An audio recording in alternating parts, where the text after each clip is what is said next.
Hello, hello, hello, hello, even. Hello. I'm here. Bit late. But what can you do about it? Answering the call of nature, I'm afraid. The call of the wild. So we're here. It's good because it gives you lot a lot of time to just sit and chat. You want to know how the groove's been? It's been frosty. What I've been grooving to? Not much. No, not a lot. Happy Christmas to everyone. Mind you, Andrew sent me a Christmas card, which means we're going to have to sell the house and move and go into the YouTube protection plan because he's sending me Christmas cards. I don't know what that's all about. Filthy habit. Dredge is in. He says hello. Norman says, anyone know any good jokes? Sorry. Katie says, Spider-Man was rubbish. They've said it. It's slow. Too much. Oh, well, don't spoil it because I've not seen it. Zeb says hello. West Side Story. Are you kidding? Why do they need to remake it? Didn't need it. Didn't need to remake it. Go and watch the original. So there you go. So there you go. Payne says good evening. Good evening. Norman says, I went to cinema to watch a film about lorries. Oh no, Norman's doing bad jokes. I might just ignore him. Kate Pye says, oh no, Norman says,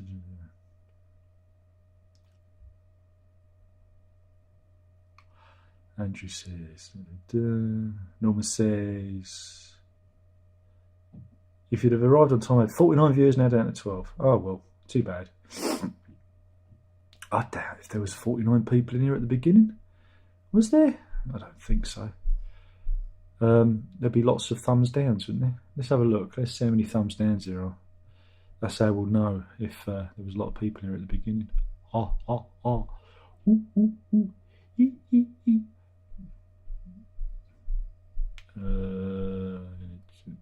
Press the right button. Press the right button. Where are we? Content. Live. And let's see. There's only one like though. God, Jesus. I think there'd be better. It's only been... it's too many. Too less. Too little. Too less, too little. Too little, too less. Nobody watches these anyway. Nobody watches the videos either. I'll bring back Prog Review. Do more Prog Review. Do Prog Review. No one's been watching it. Funny that. Isn't that funny? That's because I know what you want. You want me to review albums that you've already heard, and then you can watch said video and see if you agree or disagree with me. That's boring, isn't it? Munnan is here. He's present. And so is Jack. Payne says, I only heard good things about Spider-Man. Well, it's because, they did this and then that happened. I know what happens because spoilers, you can't avoid it on the internet. So I've not made any attempt to avoid it. So, because it's impossible. I was planning to go, but then, this whole COVID thing went a bit crazy again. And, I couldn't convince the missus to take me to the cinema because we don't have a local cinema I can get to easily. It's either that or travelling backwards on the tube, and I don't really want to do that. So, I just have to wait for it to be streamable. Zeb says, saw the Dune remake. I say quite okay. Thoughts? I haven't seen it yet. It's available for digital streaming. It just looks like a dour, fucking, boring movie. Whereas the one that David Lynch done was a fun romp. Again, the Frank Herbert book is a bit very dry. It's good set on a desert planet, but it's a bit of a self-righteous tone, isn't it? It's a bit self-reverential. It's not exactly fun. It's not exactly laugh a minute. What's it about? Oh, it's about power corrupting, I suppose. But I'm quite fond of the David Lynch version. So Denis Villeneuve, he's all right. I mean the Blade Runner remake. Let's face it was a remake. was all right, visually interesting, bit long, but it was all right. I mean, it was a Sunday afternoon, sprawled on the sofa. You know, that's all I remember about it. But again, Hollywood has this thing of repeating itself, like Dune, like West Side Story, you know, like Spider-Man. There's this repetition. There's very little new seemingly going on. I'm sure there is, but it's probably hidden away and hard to find. Where are we? Pegasus is saying hello. Oh, Brendan's in. What's my album of the year? It'll be L. What's wrong hand? It'll be L by Darren Luck. Of course. I don't have albums of the year. You know, music is largely underwhelming. You know, it's all pretty boring, isn't it? Really. You know, the hat was a request from Payne. Payne wanted the hat. But no, I mean, nothing's rocked my world. Maybe the Lord Solar Power. That one was interesting. But other than that, it's all pretty pretty dull, really. At least that was trying to be interesting, you know, for a young person album. You know, I don't know.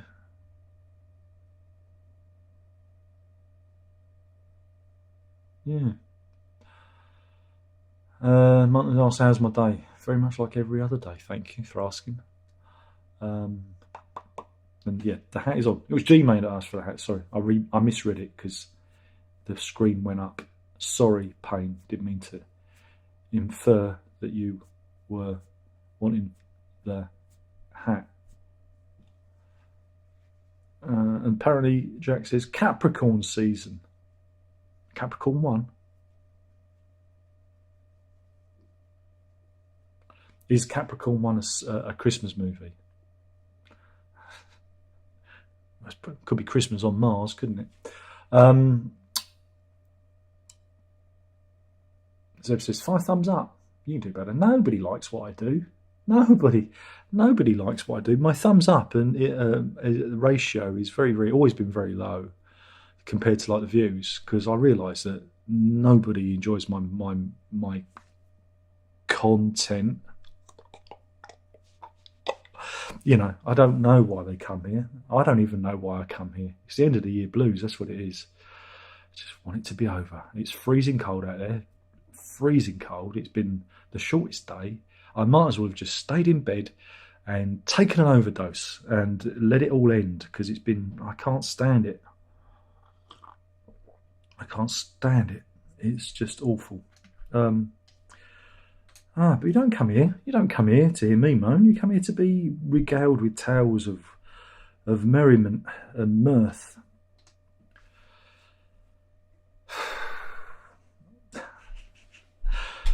I'm just not feeling it. I'm not feeling it. It's cold out there. Brr, cold. Yeah, everyone wants Pink Floyd. That's right, Andrew. Payne says, I had a bad arm this morning after yesterday's booster, but a few Nurofen later, I'm not that bad. Yeah, I mean, I had it because, you know, I had a sore arm because she basically was role-playing Jockey Wilson, I believe, with my jab. The missus had hers done last Friday because we managed to get a slot before everything went bonkers. And she drove to Harlow again, and she was fine. Again, I must admit the Pfizer one was a lot better than the AstraZeneca, because the first one, what happened with the first one? Felt fine, but had the heart racing at 1 a.m, woken up with it. And then the second one felt fine, apart from 2 weeks later where I thought I was just going to die. But then that was because of the diabetes, because, again, whatever they injected into me just said, hey, he's got an underlying health condition that he doesn't realise. We're going to fuck with him. We're going to fuck with him good. And now I'm a type 2 diabetic. But one of Verity's friends, her mum's been recently diagnosed as a type 2 diabetic too. And again, it's somebody who's relatively healthy, and, you know. But she's had the COVID. I think she's had the COVID twice. I think I had COVID before it was COVID. I think I had it 2019. I think I had long COVID. But, you know, 2019 was a very strange year for me, because again, Herb had a persistent cough for about a month, and then I got ill. It wasn't a cough though, but I felt really tired and worn out, and my eyes were. I got these eye infections, and I basically couldn't cry for about a year because not that I cry all the time, but my eyes dried out and there was no moisture in my eyes. And then I got the pains in my legs where I felt like I was walking all night and I couldn't get out of bed. It was really hard for me to move, and I felt really exhausted. And then COVID happened, but that was all before. That was 2019, you know. But there you go. So, but that could all be the diabetes, and maybe I just got over it. I don't know. So who knows? Who knows what's going on? But I'm glad you're feeling better anyway. Who Can Convince You podcast. I think they do a Doctor Who podcast, so go and listen to them. It's much better than what I do. Zeb says, great review of Peter and the Wolf. Thank you. I'm glad somebody watched it. There I am, like trying to think, what can I do that's interesting that they might not have heard, that's a little bit left field. And I go, I know. And I buy the record and I listen to it. And the one I've got tomorrow, the one that's coming up tomorrow, I might as well show you because what the hell. This is tomorrow's prog review. There you go. Which I sourced. I've been avoiding that album for years. You know, there I am trying it because people go, oh no, oh damn. I go, I imagine that's how they talk. Oh damn. Oh, it's really good when you do prog review. Oh, why don't you do prog review? Oh, I know what would be funny. If on your radio reviews, I'm gonna ask, is it prog on it? Because that's funny. I imagine that's how they talk.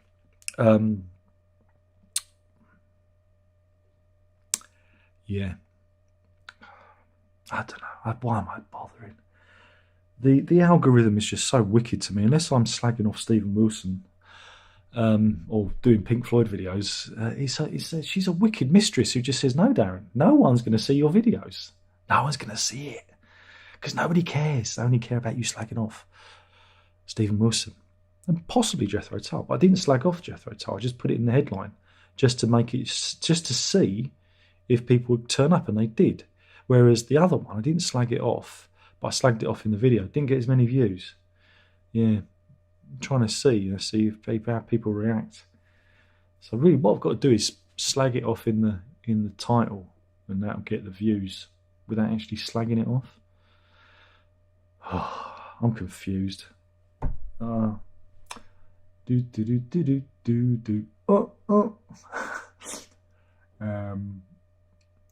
It's not really a Brand X album though, because there's too many guests. And what's his name? John Goodsall. I don't think John Goodsall's on it. Too small for me to read. Is John Goodsall on it? I don't think so. Because he died, didn't he? He died recently. Oh God, I can't read it. Because one could say that John Goodsall is one of the leading exponents of Brand X, and he's not present. So yeah, Who Can Convince You? Who says excited for Doctor Who New Year? You mean Who Year's Day, as Herb coined? Not really. Yeah, not really, because every episode that passes is a step closer to Russell Davies taking over, and I don't know about that. Apparently, he's only casting real Daleks as Daleks this time round.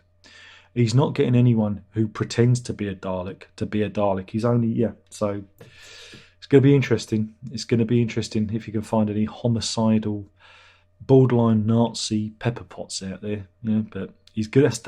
That's his new ideology, so that's what we're just going to have to entertain him.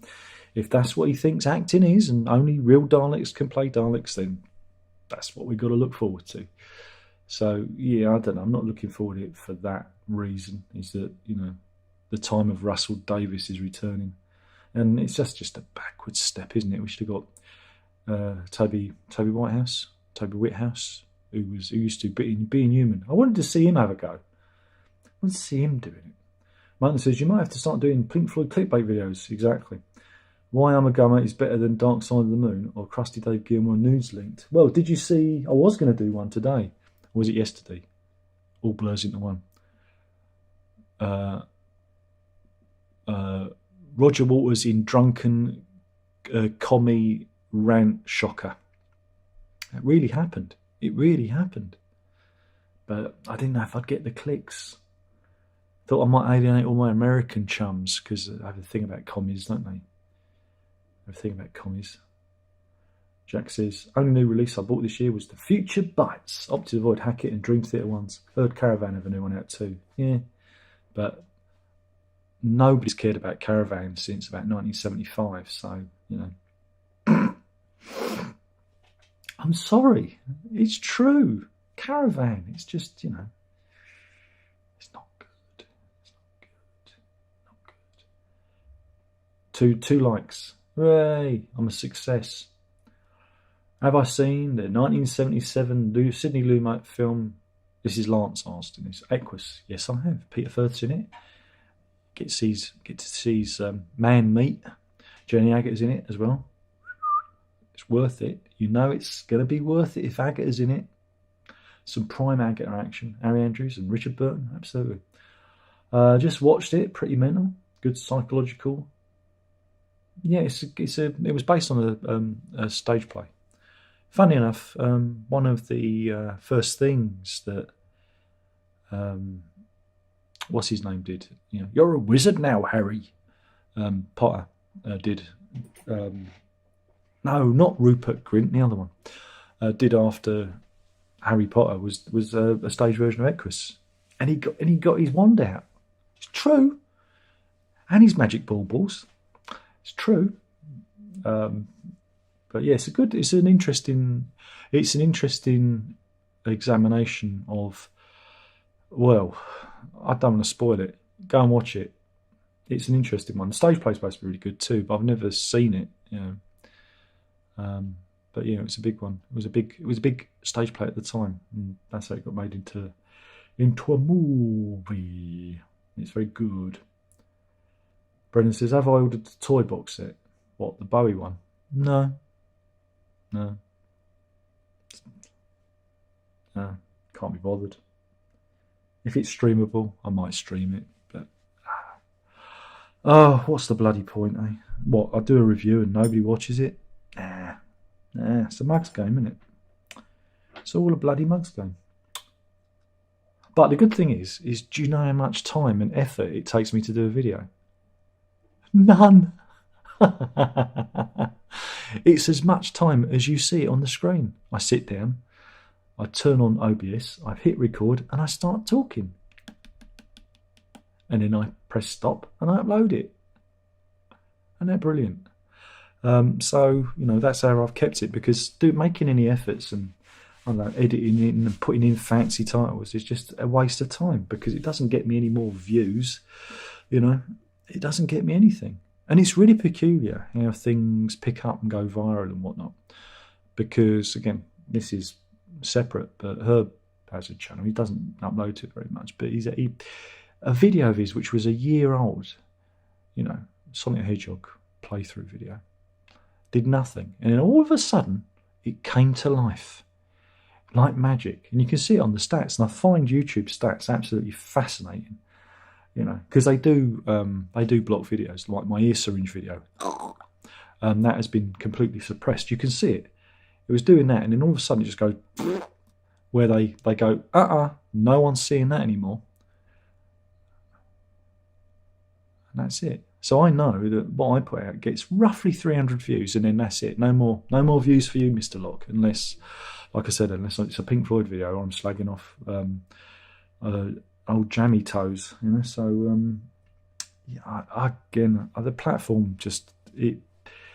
You know, I've been trying to, you know, upload regularly every day. You know, just trying to see if it will make any difference to anything I do, and it's like, nope. You know, I get it. You don't want me. I get it. YouTube doesn't want me. I get it. YouTube. I'm irrelevant. You deem me old and irrelevant. I get it. I understand. You know, so. Yeah, it's just one of those things, isn't it? Eggus has come here because you're a groovy cat. Yeah, I know. Jack says, dug out my Gretsch guitar this evening, cleaned it up and gave it new strings. Feels like I've got a new guitar. Yeah, I'm toying with buying a Gretsch for some reason. It's because they do I want to get a hollow-bodied or a semi-hollow body, one with a centre block or something. And they got, because Gretsch are made by Fender. They're out of the Fender factory. I think I've said this before. If I said this before, you would tell me if I'm repeating myself, wouldn't you? And I like the idea of getting something that's a bit kind of jazzy, a bit more mellow, that's in like a hollow-bodied thing. But then there's another thing. I'm that close to selling all my guitars, so I'm in one of those moods at the moment, and just fucking crawling away into a hole and dying, you know. So that'll be good.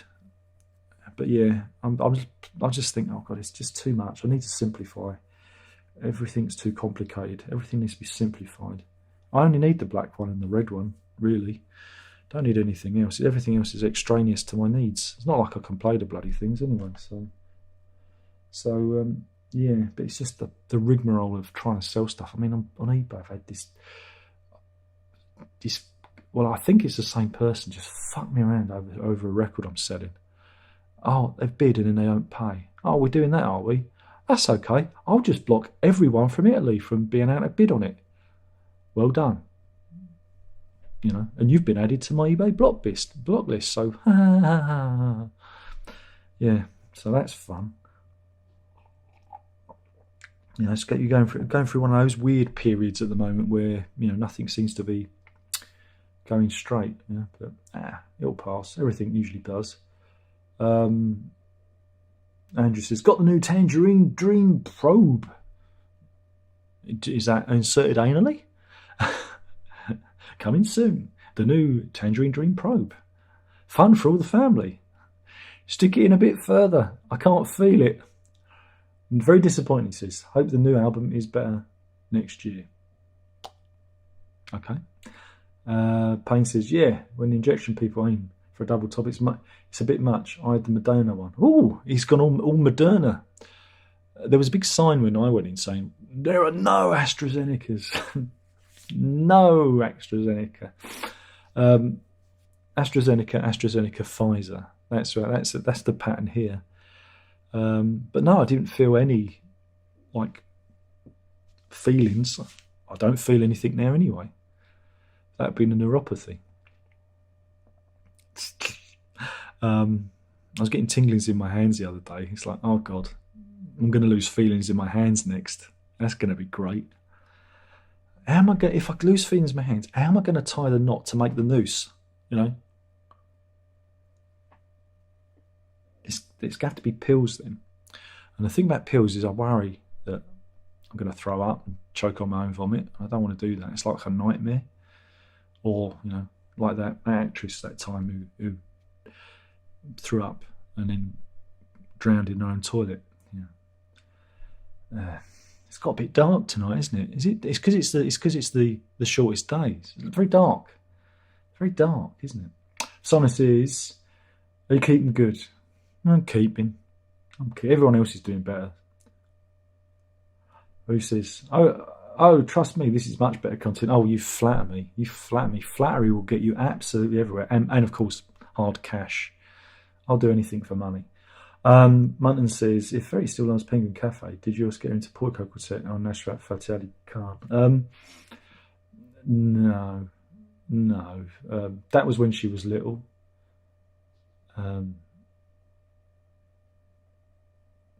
No. Look, I don't know what she listens to. She listens to music off of YouTube. She's very furtive. She has, you know, she listens. And I say, we listen. She goes, no one. Okay, but it's someone. I've not gone through a history, but they have all this crap music on YouTube. You know, anyone can self-publish these days. Any talentless arsehole can self-publish these days. So. But I don't know what she enjoys. I don't really care, to be honest. Let her get on with it. You know, you got to understand that kids don't. Kids of today really don't care about music. They really do not care. They don't care about it. They don't care about who did it. They don't care about the connections. They don't care about owning it. It's just there. It's just there, like wallpaper. It's meaningless to them. It doesn't excite them. They don't go, oh, what's that one? I want to hear the album. Nothing. Nothing. The only time it gets a bit interesting is if I've been listening to Jazz FM, because it is Tuesday, the 21st of December, and I'm surviving at Whamageddon. I've not heard it. My strategy of just listening to Jazz FM is paying off in dividends. In dividends. I'm going to do it. I've got 3 days to go. I'm going to do it this year. Last year I was out early. But this year, I'm going to get through it. I'm going to survive Whamageddon. There you go. That could be the title of this live stream. I don't know. Or I might just keep it as the one before Christmas. But I think the Whamageddon, if I put hashtag Whamageddon in the title, it might get views. People might be curious. I might have piqued them. And they might go, oh, Darren, what's he talking about? What's this Whamageddon? What's this Whamageddon that he's talking about? I got some new microphones. I spent my Amazon voucher on some new microphones because my old Behringer ones developed a hum. Not all the time, just randomly, which was a bit annoying. So I'm putting these on eBay. There's nothing wrong with them. It's just for some reason one of them started going. You can hear it on the videos. You can hear it on one of the videos, on two of the videos. There's a video that's coming up that you'll hear it on, and it's like, oh come on, just spent 10 minutes talking about records, and there's a hum. So I outed them for some Rode ones, and hopefully these sound a bit better. Hopefully they sound better, but hopefully I don't make any hum. Because my big microphones are Rode, and I've had this for about, crikey, 11 years now, and it's not giving me any grief. So, Rode are an Australian company, by the way. So hopefully these will work out. Behringer, German. Yeah, bloody Germans, isn't it? But Behringer stuff usually reliable, so that's why I'm a bit disappointed. But they were only like under 30 quid, so beggars can't be choosers. So keep an eye out on eBay for them. I've just got to find the box. The box is around here somewhere, and I can list them. Zeb said, England now is fun. Do you know Happy the Man, the band? I know of them, but nowhere near as good as England. Not that they're good. Watch the review. All will be explained. Chris says, I don't talk like that at all, Darren. Drew you out. I knew you was there. Lurking in the shadows. See, that's how you get them. That's how you draw them out. I'm joshing with you. But no, I'm not joshing about people not looking at my latest review of the Peter and the Wolf album, which is interesting. It's an interesting album. It's a really interesting album. Just by all the people that are on it, And it's one of those peculiar albums that are peculiar to the 1970s that you'd never get an 80s version of or a 90s version of. I think people were, imbibing the correct snuff and smoking the right cigarettes, if you know what I mean. When someone pitched it, hey, I've got this idea. Why don't we do Prokofiev's Peter and the Wolf, but with a rock band? Eno's going to do synths. Let me write a check for you.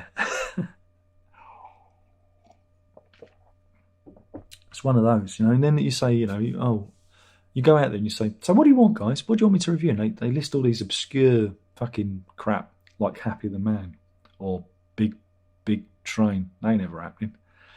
Not now. I'm glad. I was that close to doing a big Train review, and then, that happened. I dodged that bullet. Can you imagine it? It nearly came that close. That close to me doing a review. And seriously, it was that close to when what happened. And something told me not to do it, and I didn't. And I'm so glad I didn't, because boy, would they have hung me. It would have been, oh God, what happened before all over again. And I don't need that in my life. How disrespectful of you. Have you no respect for the dead and all this shit? It's like, I didn't know. I wouldn't have known. And so I dodged that bullet. Dodged it by that much. It was that close. That close. So close. Jack says, oh, wait a minute. Oh, no, it jumped up. Ever sorry. Jumped. It jumped all the way up. Where are we? I've lost the questions. Jack says, I've been checking out some of the B-sides and EPs from Radio's early days. Got much extra material in today's CD singles. Exactly. I mean, crikey, around the time of... Oh, excuse me. Pablo Honey and OK Computer. And even OK Computer, they had quite a bit of EP material and whatnot. I used to have them all. Let me just, because I bought this shit when I was young. I've never been young. What did I have? Anyone Could Play Guitar EP. I bought that. Airbag. How Am I Driving EP. What else did I have? Oh, is that it? I'm sure I had some other of their singles. Oh, I forgot to do I Might Be Wrong, the live recordings. Oh well, too bad. Oh, My Own Lung EP as well. But all that shit back in the day. Oh man. Crazy times. Chris says, and for what it's worth, I enjoyed your Radiohead reviews. I know you did, because everything I do is brilliant and should be enjoyed by everyone, all at the same time. I've been telling you for how many years now? 10 years? Why won't you listen to me? Garrett says, oh, I'm familiar with the England album. You got me excited for that review now. Not really. You kind of guess what I'm going to say. I'm feeling pretty obvious. Pegasus says, hey, Andrew. Oh, he's talking to Andrew. Munter says, will there be a sequel to Cherries? There are 2 sequels. There's Toast and there is Glitter. But I don't know if I'm ever going to make it, because just the budget alone. We're heading into Steven Spielberg / Peter Jackson territory with Toast and Glitter. Bit Lynchian. It's a bit Lynchian, that one. But it was meant to be a trilogy. But because Cherries did so badly, I thought, and at the time when I published it the first time around, I even tweeted to the people involved whose clip I used and said, oh, I've done this funny clip. Would you give me a retweet? And I played the game and put all the links in it and linked and left comments and stuff, and it didn't get any extra views. So so it kind of put me off of doing the other 2. So I just like I said, you get a little bit convinced that there's a conspiracy against you, because I've been on the platform so long.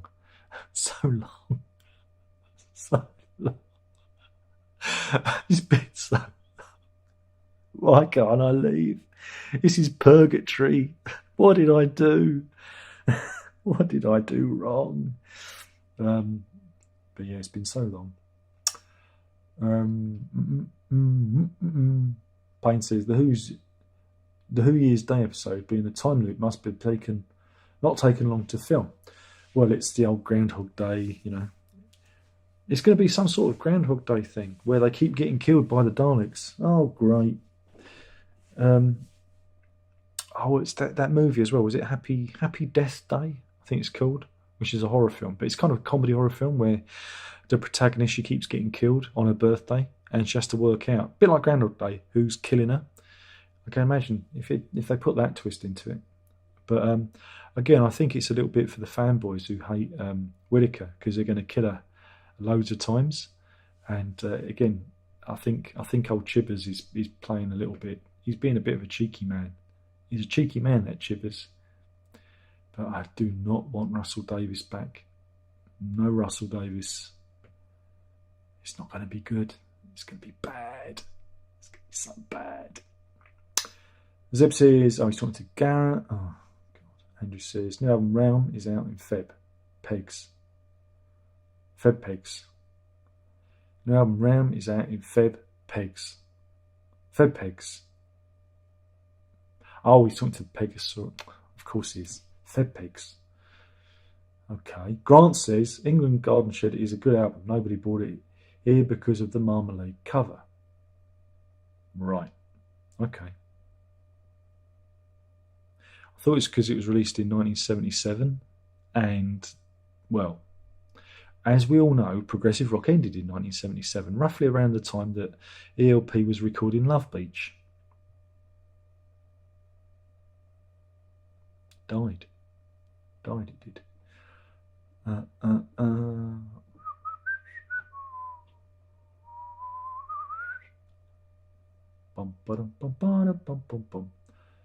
Zeb says, Who? 1995 remixes versus original mixes. I didn't even know when I bought the entire catalogue. Need the Tommy original mix, I guess. I don't know. It's complicated, isn't it? It's all so complicated. I just got the reissues because it's nice to get a thick 12-incher now and again. You know. I mean, it's collecting old vinyl was great back in the day when you could do it for quids, but again, because I don't have access to a second-hand record shop where the prices are reasonable. I mean, there is one, but it's over there, and it's a long walk. I don't want to go all the way over to an industrial estate just to go for a record shop. That's stupid, and it's not really a shop. It's in the loft of this industrial unit. What was my point? Yeah, and eBay prices are a little bit excessive sometimes, and you can't always guarantee that it's going to be any good that turns up. Yeah, so I don't mind spending a tenner here and there, but some of those old vinyls are quite expensive online. So I just got the reissues because also one Christmas, soundofvinyl.com had a thing where they had all the Who vinyls down for cheap, something like $7.99, right? And it was a load of was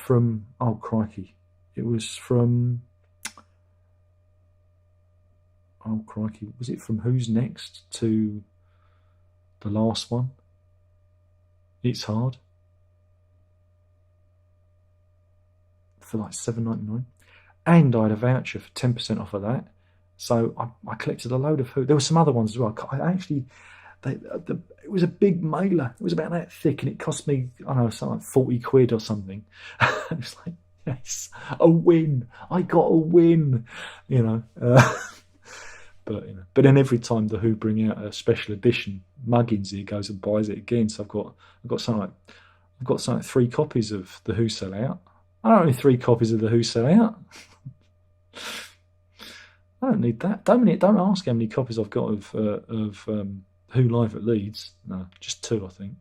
Is it 2? Oh, but they're reissuing in Who's next year, apparently. There's a 50th anniversary. It's a bit late. Townsend said, it's late. But we're getting a 50th anniversary of that. So that means I'll have 1, 2... I've got 3 copies of that? I don't know. I don't know. Oh God, I need help. I don't even know why. I don't even like the Who. Don't even like that band.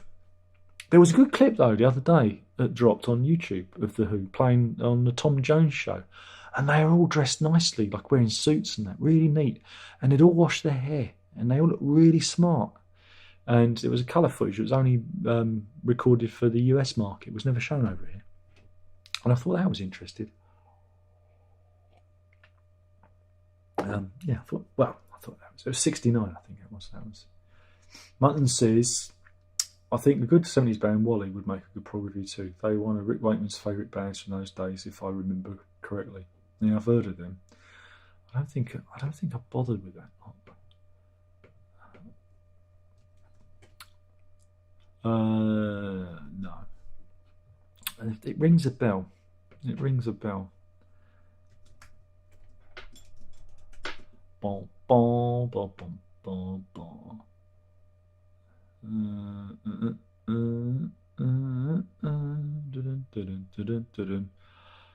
Let's see.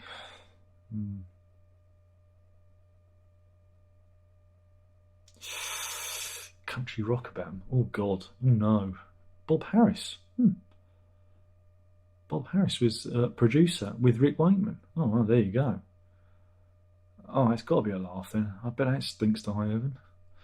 I bet that's a stinker. Yeah, Bob Harris produced, a couple of their albums. Well, there you go. There you go.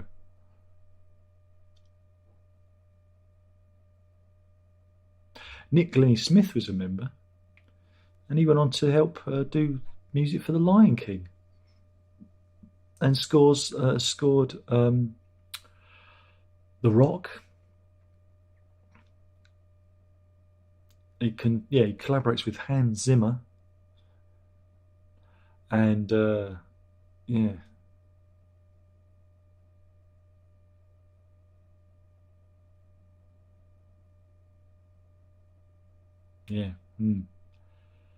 fascinating.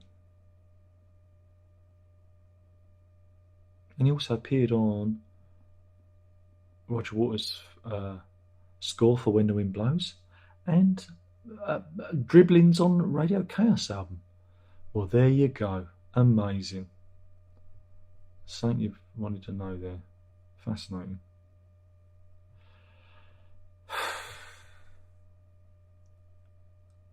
For someone says, an album called Garden Shed by a band called England. Will it be any good?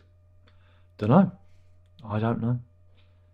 Define word good. Remember, it was released in 1977. The fag end of the prog rock era. If you like Genesis, you go, bloody hell, I might as well go and listen to Genesis.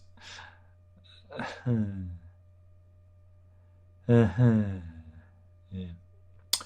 It's like that. Brendan says, try Jack Lancaster's Marscape. Yeah, it's the one that follows. Yeah, I know. I know it's more. That's more of the.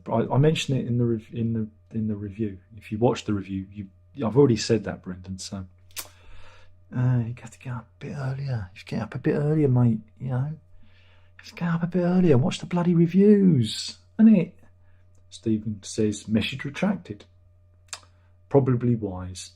Grant says, all my guitar videos on YouTube get seen. Very low likes, no higher than 9. Oh, sorry to hear that. Sounds like you're less popular than me. Could there be such a thing? Could there be such a thing? That's the thing about the internet. Never search for your name. You find out just how much everybody hates you. Oh man, I wish I'd never done it. That was back when those bastards struck my channel, and I foolishly did a search and found all these lies. All these lies. Do, do, do, do, do, do, do, do.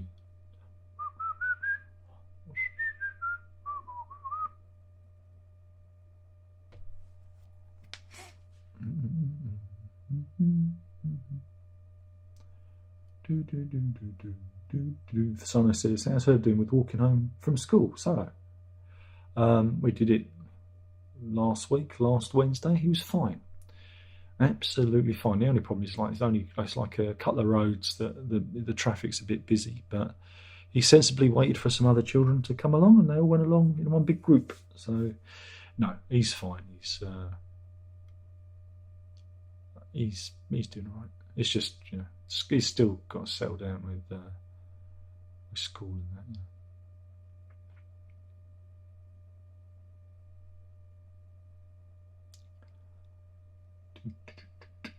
Mankapoot says, the advantage of selling your guitars is that you can start all over again. Well, I don't think so. I might just use that money to, I don't know pay off the debt, I'd imagine. Oh, Christmas. I love Christmas. It's a bit like Christmas vacation at the moment. We're waiting for the Mrs. bonus to come through. We spent all the money, right, on presents, and the Mrs. Christmas bonus hasn't come through. So if I'm not here next week, it's because I've kidnapped her boss. All right. Oh well. That's a joke. I'm just joking. That was a joke. Oh, you've got to say that because people think everything you say is literal, isn't it? Um,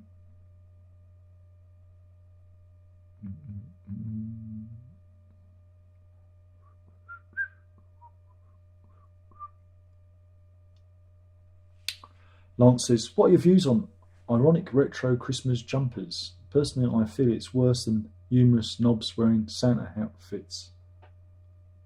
What are you saying, man? I have no opinion on it. If people want to wear a Christmas jumper, no, as long as they're not making me wear a jumper. Though I did see one. I've got to find it. There was one I was thinking of buying, but now you've said it,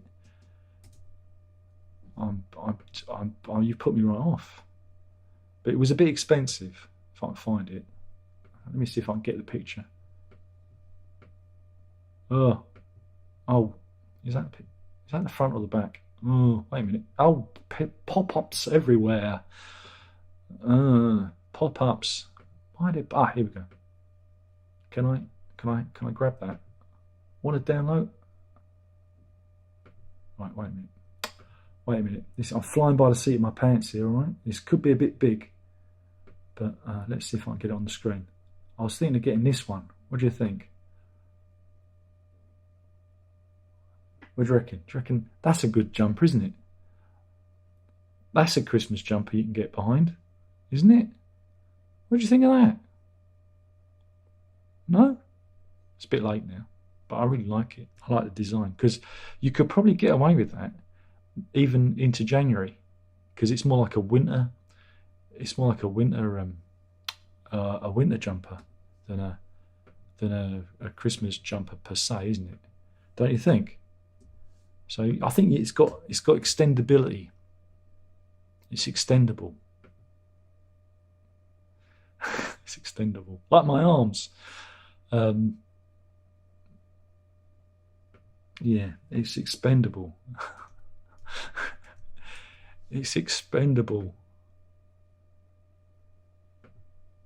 Dun, dun, dun, dun, dun, dun, dun, dun, dun, dun, dun.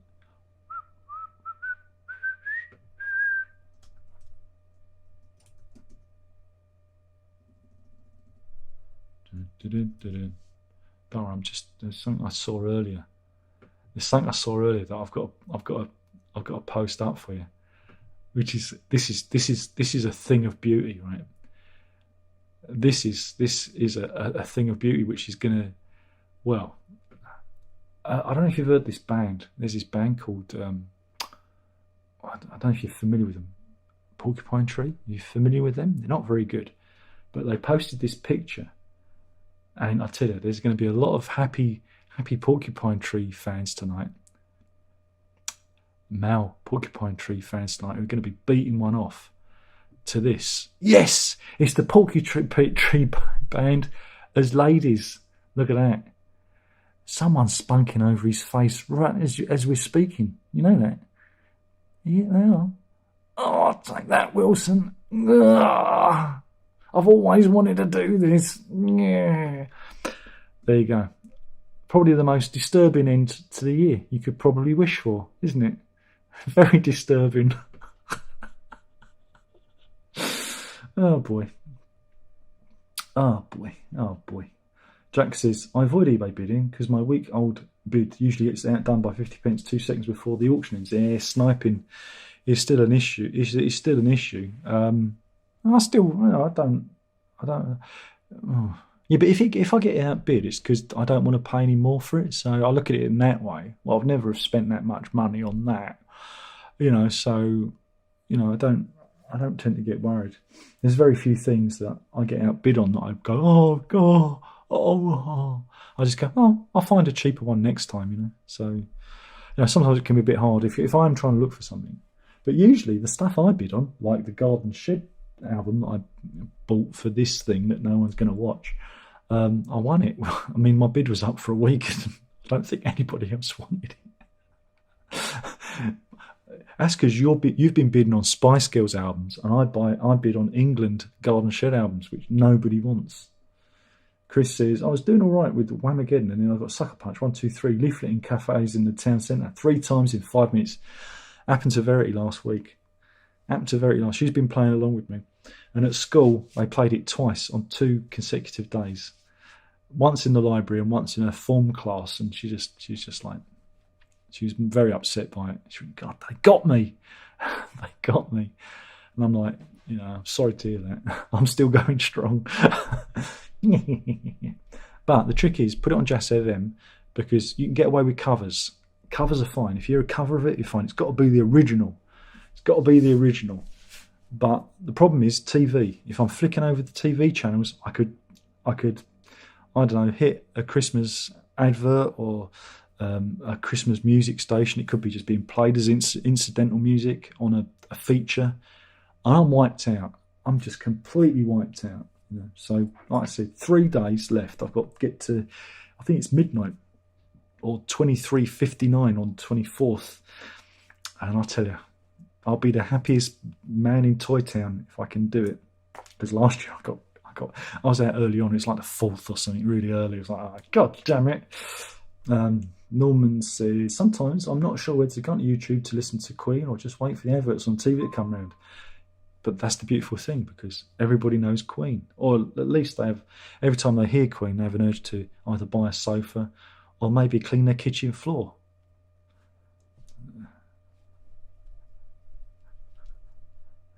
Payne says, I heard a run of Christmas songs on Radio 2 this morning, but turned off after Greg Lake's Grumpy Christmas song. It's probably the greatest Christmas song ever recorded.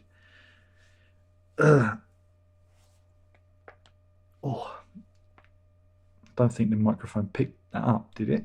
Did you pick my shoulders cracking up then? I love that song. I loved it as a kid because, Mankipoot says Beringer is basically Chinese. Yeah, they bought this massive compound in China where the slaves have got a much better standard of living. I better be careful because Uli Beringer might come after me. It might do.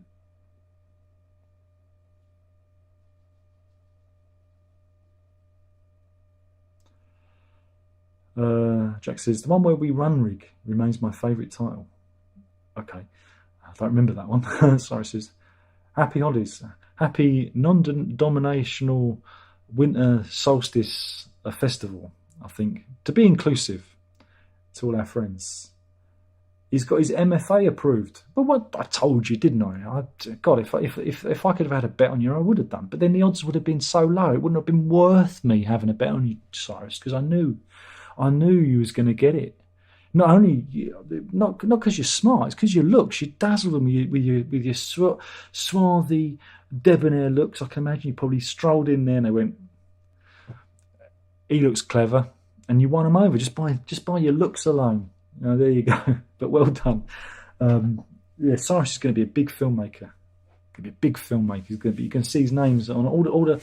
He's gonna bring back the Meow Mix advert, meow meow meow meow meow meow meow meow meow meow meow meow meow meow meow meow. He's gonna do it, but he's gonna get Kanye West to rap over it. It's gonna be revolutionary. It's gonna be great. Trust me on this. Jack says, listened to some of Queen 2 yesterday. Very urgent album. Sounds like all the band were dying to use the bathroom, so play the songs as fast as possible. Or it was the cocaine. No, I just think that they had so much energy from like the first album. They were just like urgent. It's a band that's like, they're hungry. That's the sound of a hungry band. It's like, we're going to do everything. We're going to throw the kitchen sink at it and it's going to work. Lance says, I'm developing a progressive and disturbing case of homicidal ideation on a huge scale. If I hear it's beginning to look a lot like Christmas by Michael Bublé, Just Once More, or an ironic Christmas jumper. It's beginning to look a lot like Christmas everywhere I go. I can't help you with the jumper, I'm afraid. Pascal says, hi Darren, what do I think of George Michael? I miss George Michael. Again, it was a rotten year. Started with Lemmy dying and ended with George Michael and everyone in between. I blame Lemmy for all of this. It was like a horrible domino effect. Domino effect. Careless Whisper, yeah, it's a good one, that. Why should you never let George Michael hold your chocolate bar? Because he's always careless with his whisper. You ain't going to get it unless you're from the UK. Do you have whisper bars outside the UK? I do not know. It's probably called something else. It's probably called a fun bar in Europe or something like that.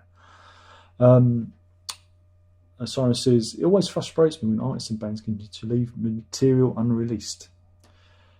Well, it's not deliberate. Sometimes stuff gets kind of put away, you know. You put stuff in folders or in tape drawers, I guess, and you just forget about it. It happens. I've found stuff on my hard drive and I go, oh, what's that? Oh, I don't remember doing that. It happens. Even a talentless sprout like me, you know, you find stuff hidden away. You know, there's a whole CD of stuff for EchoNet, which I've put together. There's something called Net Echo, which is the companion album, because I found a load of ideas and sketches and alternate bits that, you know, I didn't remember it at the time because I put it all in a folder and didn't use it. And then I was looking at it 10 years later and went, oh, blimey, there's all this stuff here, you know. And so it happens, you know, it does happen. So don't be frustrated. No tea from the missus. I brought it in myself. Just the way it was, I'm afraid. Cyrus says, what about Duke? What about Duke? What about it? Put 'em up. Put 'em up. We're talking about the Xbox Duke controller, aren't we, from the original Xbox? Very big. Very big. For my small hands, I couldn't wait for the iteration, you know, the next one, the smaller one to come out, the Xbox S controller, I think it was called. But yeah, the Xbox Duke was massive. It was like that. You know, and your arms got tired as you played. Playing Halo with the Duke, you know, you lean the wrong way, you fall off the sofa because of the weight, you know, disproportionate weight of it. You're like that.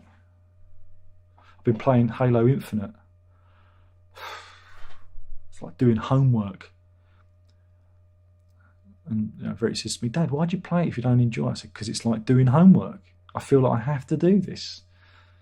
I have to do it. I've got Game Pass Ultimate or whatever it's called. It's free. It's not, because I'm paying for Game Pass Ultimate. But I feel that I have to. I've played the others, apart from the previous one. I played 5 minutes of it and went, oh, I'm bored. This one I was bored, but I don't know, I was stank about it. I thought, no, just gonna carry on and it's like homework, just wave upon wave of shooting little green men. Oh, it's like playing Space Invaders. But it ain't the 70s anymore. You're not young, you're old, and you're moaning. Why can't computer games be fun?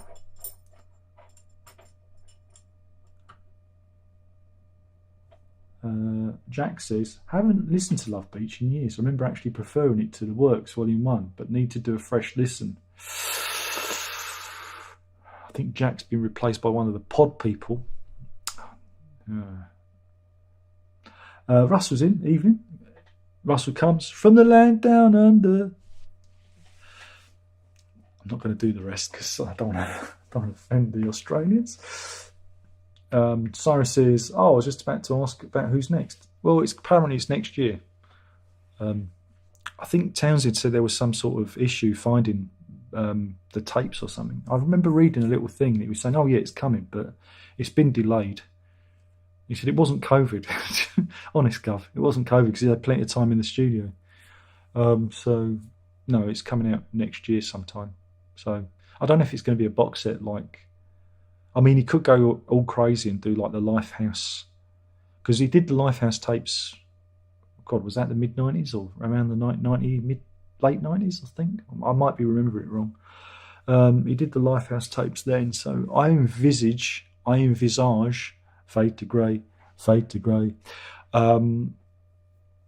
a horribly large box set full of all of everything all at once. I don't know how I feel about that. Again, I am suffering seriously from box set fatigue. Today it would have been the birthday of Frank Zappa, and my copy of 200 Motels came. except I was out walking the dog with the family. So when does the postman come before, I don't know, 11, sorry. He usually comes around, I don't know, 1 o'clock. What, Christmas? What? So it didn't come today, so he'll have to redeliver it on Thursday. Not happy about that. Munton wants to know what I had for dinner. I had chicken goujons with sautéed potatoes and sweet corn, and so did the family.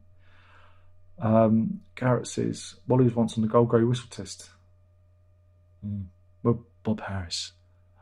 Coming up next is Wally on the Gold Grey Whistle test, and they're only on because I produced their album. And Rick Wakeman's giving me a nervous look and signalling that they're a pile of old shit. Anyway, coming up now, Wally. Cyrus says, why weren't you the Radiohead reviews part of Music Go Round? Oh, because I stopped doing Music Go Round because I think I was confusing people with titles. So I just call them album reviews now, and I don't bother putting in titles because I can't be bothered. Maybe I'll do a vote.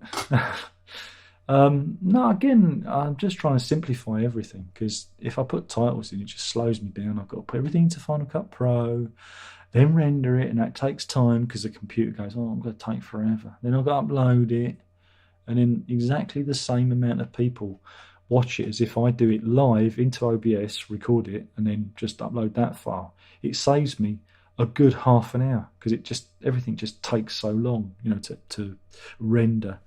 And so, and what annoys me is they took the feature out of Final Cut Pro when you could actually just upload the video from Final Cut Pro into YouTube. They took that feature out, which was great because I could just do what I was doing and then press, send to YouTube, and then go and have some lunch or something, or take the dog for a walk. I want to come back, it'd be done.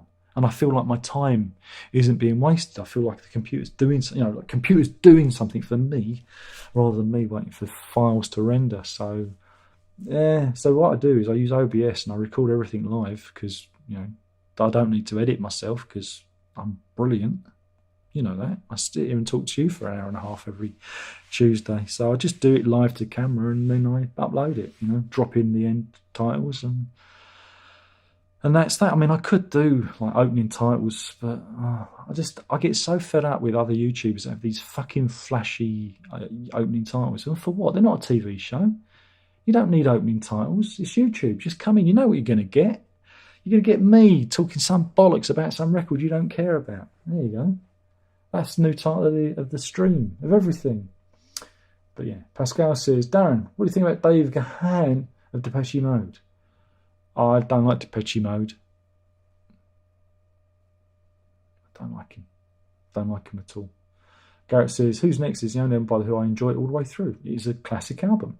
Seb says, ha ha ha ha. I don't even like the band. The Who. Yeah, it's a joke. I say that about. I say things like, I don't even like the band, or I've never heard any of their records. Because people say to me, why do you review this if you don't like the band? Or do you even listen to these records? And so I play on that I'm a complete incompetent oaf and I don't know anything, because it's true. We all know nothing. We know nothing. What do we really know? Because the modern generation don't know what a review is. They spend all their time reading all about Jeff. That site, I'm not allowed to say what I normally call it because I get very upset. I'm not even allowed to call it all about Jeff. They read what they write, and so they're not used to me saying, going, I don't like it, because I'm very articulate like that.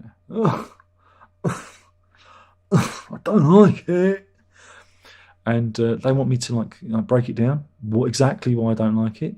It's like me trying to explain why I can't eat Brussels sprouts, seeing as it's Christmas. I just can't. I physically gag and retch on it. Can't explain why. The only way I can eat Brussels sprouts is to mash them and then get brown sauce and mash that into a paste and then eat the paste. My mum used to say to me, that's disgusting. that's disgusting. Stop doing that. And I say to her, do you want me to eat the Brussels sprouts? Because this is the only way I can eat the Brussels sprouts. Otherwise, I'm going to be sick. Mash, mash, mash. Little brown sauce. Takes the edge off. Apparently, there is a genetic disposition for people who can't eat Brussels sprouts. And I have that. If I had one of those DNA tests, you can send them off, it'd say Brussels sprouts receptibility 0, minus 10, and minus 100. Brussels sprouts are my kryptonite. Don't let anybody know that. Don't let anybody know that. Shh. It's our secret. Roger says, hello, any special 6-string Christmas presents this year? What, for me? No, I don't know. I'm kind of fed up. I'm fed up with everything. There's nothing I really care. I don't really care anymore. I don't really care. I was looking at this baritone thing. It's an acoustic guitar, but it's an 8-string. But I thought, well, it's too loud. It's going to be really loud because acoustic baritones are really loud because of the way they're strung deeper, really resonant. But I like the idea of the 2 octave strings providing sympathetic tones. And I thought, imagine panning a baritone guitar on the left or on the right or whatever, and a 12-string, and just kind of having them play off each other. I thought, God, that would be an amazing sound. I'd really like to try that. But, I don't know. I can't justify it. I'll have to sell something first. Again, I'm still trying to pay off my teeth. I don't even want to look at my credit card bill because, this is just going on forever and ever. The teeth bill, it's too many teeth. I've got an appointment in January on the 19th. Not looking forward to that. Zeb says, bought a German 80s pressing of Duke on CD. Weird version all over the opening song. Something weird about the bass pattern that they must have fixed. It's not noticeable on the OGLP. Wow, that sounds interesting. A German 80s pressing. Well, you do know that those early Genesis CDs, the first ones, were absolutely rotten. They were awful. I remember them just sounding not very good. Not very good. I mean, The Lamb was all right, but I know Selling Goodbye to Pound sounded a bit muddy, sounded a bit, Funny that. Oh, and Trespass was appalling too. I've wanted to do, again, if only copyright wasn't a thing, I'd love to do a comparison between those early CDs and, how it's gone on, and do like audio samples, but, it's such a ball ache. I probably wouldn't get the views anyway. Again, it's all right if I know I was going to get 1 billion views. It'd be worth the hassle because it might give the channel the bump. But then everyone would expect more of the same, so it wouldn't necessarily get them in for the reviews. It'd get them in for me doing more of the same. So, but yeah, it's funny how like early CDs, some of them were really good and some of them were, well, you do know that some early pressings were just dubs of records. Can you believe that? Couldn't find the masters, so they'd just take a dub off the record and put it to CD. That was that was an actual thing. Honest, an actual thing.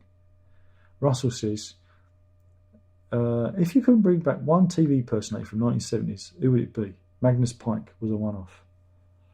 Oh, I'd bring them all back. I'd bring back Les Dawson, I'd bring back Dave Allen, I'd bring back Bob Monkhouse. All the clever, smart, intelligent, people that I loved, the people that were quick-witted.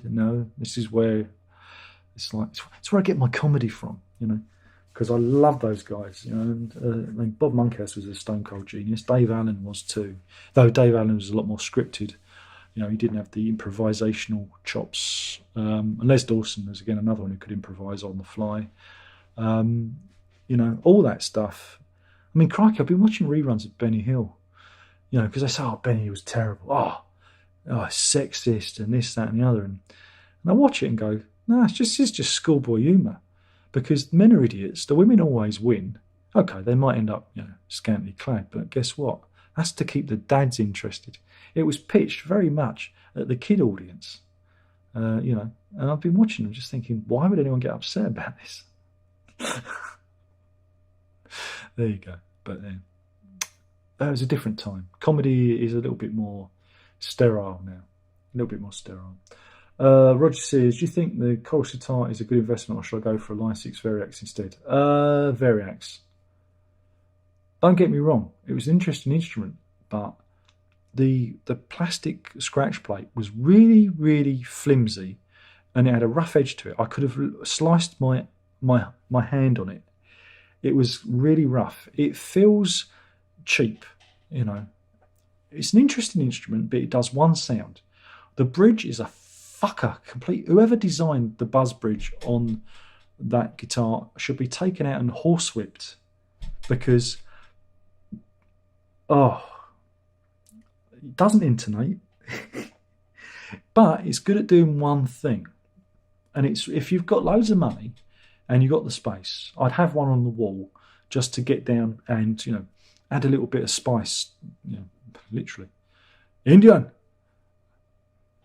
spice to your recordings. But again, because I don't have the room and it's nice to buy other guitars, I sold it. Because, you know, you either fall in love with something or you don't. And a few of the guitars here I'm not in love with. You know, like the Shawn Mendes one, which is highly collectible. I'm not in love with it to play. I like looking at it because it's a piece of art. But I don't love it. There's no songs in it, you know. I might change the strings and see how that makes me feel. But I really like the Jazzmaster for some reason. You know, it's one of those frumpy wives, you know.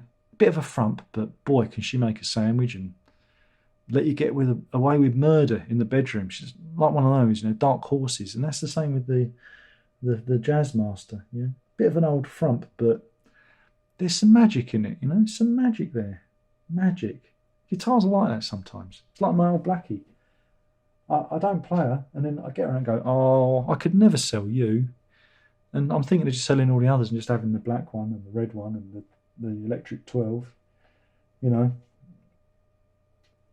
It's funny. But then whenever I get into a depression, I want to sell everything. So I've told the missus, you know, don't let me sell everything because I might regret it. But there's a part of me thinks it's the end of the year. Why don't we go into 2022 and do something different and just maybe have a clear out, get rid of some of the vinyl, because I feel like I'm drowning in vinyl. You know, have a bit of a clear out, have a clear out of guitars. You know, just simplify everything. You know, I don't know. I don't know. But no, again, chorus guitar is only good for, if, like I say, if you've got the space and the money. Whereas the Line 6 Variax, I mean, that does all the modelling in one. And I think you've got a sitar sound in that. But you've also got 12-string sounds as well. And they're pretty good. You know, I've not tried one per se, but I've heard lots of demos. Even when they first came out, I was like, oh, I was kind of curious about them. It's like, if you want to go down the guitar modelling route, that's probably the best way to do it, because, you know, it's all built into the guitar and you can pick them up second-hand relatively. Let me just have a look. Let me have a look what the going rate for is one now. Line 6 Variax. Yeah, see, there's one up at the moment for $3. Oh, it says parts only. Ignore me. 250 quid on eBay. I don't know where you are, Roger. So, but in the UK, there's one for going for 250 quid. Another one here for 240. One of the expensive ones, James Tyler ones, 800.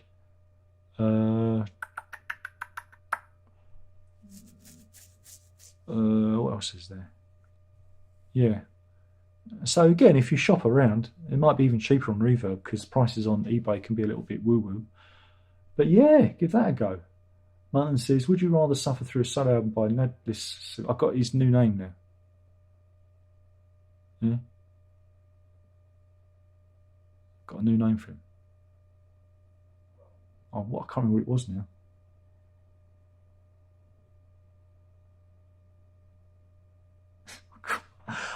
I say it in the garden video. I'll have to watch it again.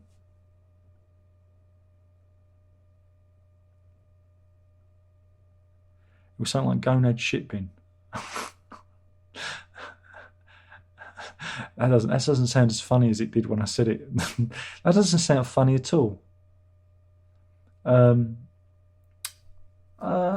rather listen to Peter Gabriel, thank you very much. I never forget playing it to Verity and the missus. I don't think Herbie was in the room, and I played him Ship's Cat. And Verity was literally laying on the floor crying with laughter. And she says, Dad, what's the worst song? And she goes, Ship's Cat. She still says it to this day. She still mentions, Ship's Cat. If there's a dodgy song on the radio or on Jazz FM, there's like a little bit of, I don't know, weird scat jazz, she go, still not as bad as Ship's Cat. Oh dear. Pascal says, Darren, do you remember Miami Vice? I do. Do you remember when Phil Collins was on it and he went, he's a wanker? And they used the wanker word on Miami Vice, and everyone in the UK simultaneously spluttered into their tea and went, he said wanker.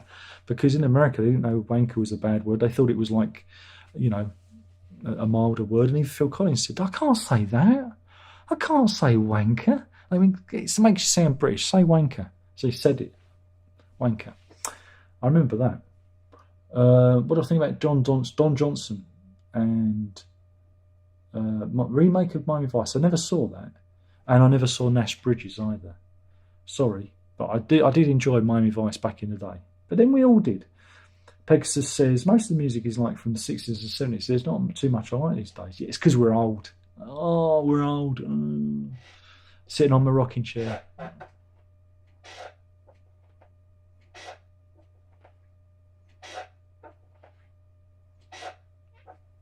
That was quite an authentic rocking chair sound, wasn't it?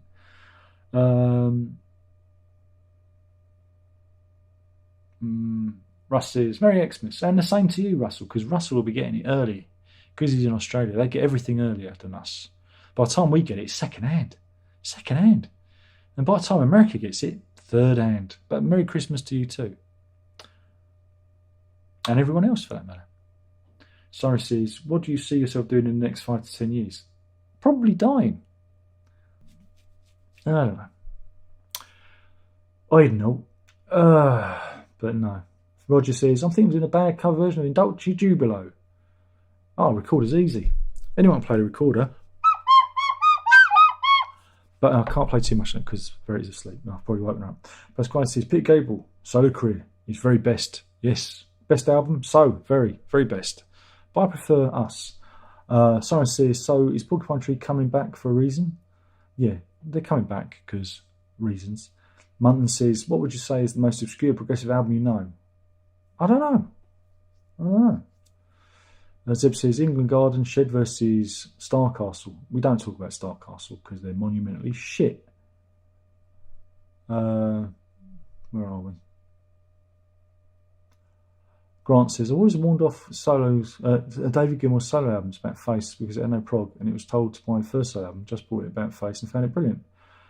Yeah, if you like David Gilmour, you'll like his solo albums. They're not bad, they're just a bit David Gilmour, if you know what I mean. I don't mean that as an insult, but he is a bit pedestrian in his solo material, But if you like David Gilmour, you will like it, Fasana says, what classic prog album has been opposed to spend Christmas skiing in the Scottish Highlands? I don't know. Russell says, I love Greg Lake's Christmas song too. So do I. Pasquale says, good night. Good night. Have a nice evening or morning or whatever time it is. Munton says, how would I rate Greg Lake's Affairs of the Heart as far as his ballads go? I don't really like ballads. It's all right, I suppose. I'm not. That's girls' music. Pascal says, Greg Lake, very best singer. Sorry for his death. Absolutely. Can you imagine how pissed he must have been? Dying of cancer, and Emerson blows his brains out. He must have been sitting there seething, going, you selfish bastard. I've got a death sentence here. Can you imagine how he must have felt? You wonder why there was no glowing eulogy from Greg Lake, because he's sitting there slowly dying, thinking, God, I'd give anything to spend more time with my grandson. And that selfish bastard just blew his brains out and left it for his girlfriend to find. Yeah. You're not allowed to say that because it's deemed as being, insensitive. But that's the facts of the matter. Yeah, Ian Anderson and Greg Lake, they do the song. It's all right. and Payne's usually gone to bed. Well, you better go to bed. Munton says, "What's your favourite part when you saw Greg Lake concert?" It was just a really good gig, and he was really personable, really like a lot of warmth and humanity, and he told lots of stories because it was like he did a song and he'd talk about it. It wasn't a gig like where you just played the music. He'd stop and talk about it, and he played the Christmas song. He said, "Well, this is my pension. I've got to play it because this is my pension pot." And he made a joke about it, and it was it was one of the best gigs I ever saw. It really was, because one, I wasn't expecting much from it. I went to it on a whim because it played at a place called the Orchard in Dartford, and it was just like I don't know, 45-minute drive. We'd never been there, but I said to the missus, "Oh, should we go?" It was a Saturday night, and I don't know, nothing was, we just felt like doing something, and so we just got tickets on the spur and went there, and it was a surprise, kind of a bit of a surprise for us because we didn't plan it. And I was thinking, oh, it's going to be a bit cheesy and that, and it was just really good fun, and I really, really enjoyed it. It's like when Steve Hackett did his thing at the Broadway Theatre up at Barkingside, I think it was, and that was really a different show. So I saw him twice on that tour. The one we played in London, it was all very serious, and this one was a bit more relaxed. And I don't know, when they play those smaller venues and it's a bit more, like I say, a bit more personable, it's just, it was, just different. It was a very, very good thing. I'm glad I went. I'm really, really glad I saw it. Jack says, Frank Sinatra paved the way for Michael Bublé, who paved the way for Ollie Murs, which I think was some kind of spaceship. Hovercraft. Munton says, I changed it to do a bad cover version of Peaches and Regalia. Do you know what? I'd love to, but I think it's too fiddly for me. Too fiddly. Brendan says, what meat am I having? Well, turkey, of course. And the board game Saturday championship ends on Saturday, funny enough. And we're ending with Christmas Monopoly. Yes, I have the box up there. It's sealed. We shall open the box. The trophies have been purchased. The winner's goblet has been engraved, and it's going to be great. Saturday is the finale. Unfortunately, we know all but two of the results. We know who's the winner, and we know who's the fourth place competitor. But second and third place, there's a little bit of vying for second and third. Who will it be? Oh, it's exciting stuff. But we've played a full year of board games. It's been exciting. And I've just got to convince them to carry on into 2022. There's been some resistance from the kids, but we're going to do it. It's the only thing I live for. It's the only thing that keeps me going. Without Board Game Saturday, I don't know what I'd do. I must carry on. But yeah, turkey. I've got actually, I better get it out. I better get it out the freezer, actually, today, so it gets plenty of time to thaw. Brendan says, are you going to do a Radiohead solo albums, Dad? No. I have zero interest in them. Zero. Nobody wants to hear Tom York warbling. Fasano says, my job this year for Christmas is to buy the lager. Any beer recommendations? No beer. Get some... oh, crikey, I've forgotten. What? See, I can't... I don't drink anymore. I'm not allowed to drink anymore. Mrs. keeps saying, don't you want to drink? Don't you want to drink? And I go, yeah, I do want to drink. I really do. But getting some Hoegaarden. I used to love that stuff. It's a wheat beer. And you have it with some lemon. Put some lemon in it. It's lovely on a summer's day. But used to make me terribly, terribly ill. But I didn't realise it at the time. I think I've got a wheat allergy. But I don't know yet. Fasano, oh no, I've done that one. Munton says, do you think you'll ever review Pete Townshend's Scoop or John Entwistle Smash Head Against the Wall? I've got Scoop in the library, so let me see. I've got that one. Yeah, I've got Scoop in the library, so I could do that one. I thought I had another Scoop as well. Don't tell me it's gone missing. What's that one? Huh? What's that? Oh no, that's not what I was looking for. Pete Townsend. You click on Pete Townsend and it brings up all the Who bloody albums, doesn't it? But possible.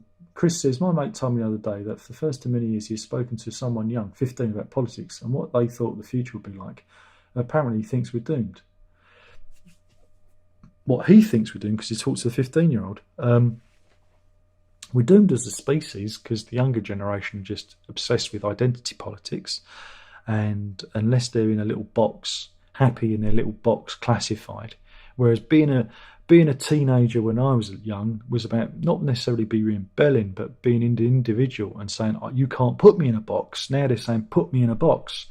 And to be seen to be all virtuous and never wrong and always on the right side of history seems to be some sort of mental cancer, because nobody's allowed to fail, nobody's allowed to make mistakes, nobody's allowed to be human. We're all supposed to be saints walking upon this earth.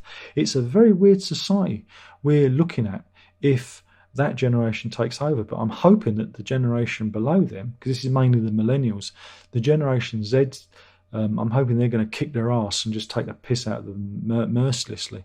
But yeah, it's not looking good for us because everyone's stupid. They live in cultural cul-de-sacs, obsessed with, tiny little blobs of culture rather than, far-reaching stuff. They have no sense of history or context, no sense of purpose. They're not interested in what's out there in the universe, only interested in, what's on the end of their phones. So yeah, we're fucked. We gave it a good shot, and then we invented social media, and that's where it all went wrong. Sorry, this is social media. So there you go. I shouldn't be here. Chris says, anyway, what I'm asking is, has Verity discovered politics yet? Yeah, she discovered politics a lot earlier because she listens to me babbling on.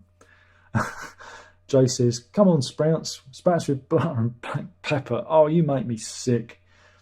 Duca says, I would think since this is your Xmas episode, you would have a pint of beer. I can't drink. God damn it. Why won't you listen? I'm type 2 diabetic.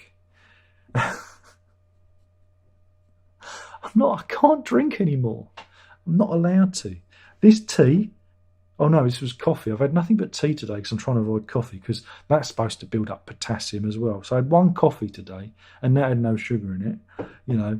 I live a miserable life. I hate it. Not that I had a sweet tooth, but, I used to have a biscuit now and again.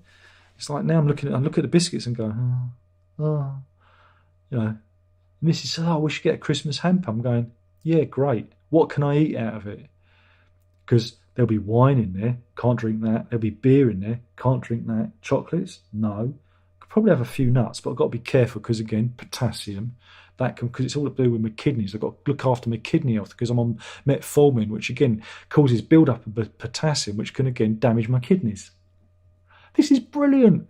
Oh, my blood sugar's low, but my kidneys are going to fail. Thanks. That's just what I wanted. So I just don't know what I'm supposed to do. It's just a series of avoiding things, and that's fine. I can do that, but it's easier if you're on your own because you can just have a really plain diet. But I cook for other people, I'm the cook, and so I don't really want to be cooking 2 lots of food, and so I'm even parboiling chips now because, again, I'm not supposed to have a lot of potato, but mashed potato is fine, but potatoes that are just cooked are no good.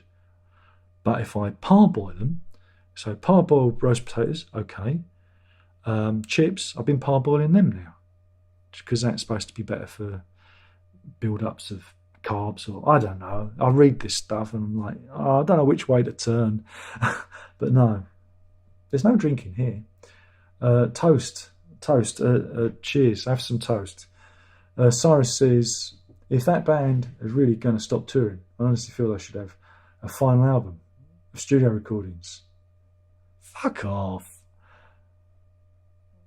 Do I have a kalimba?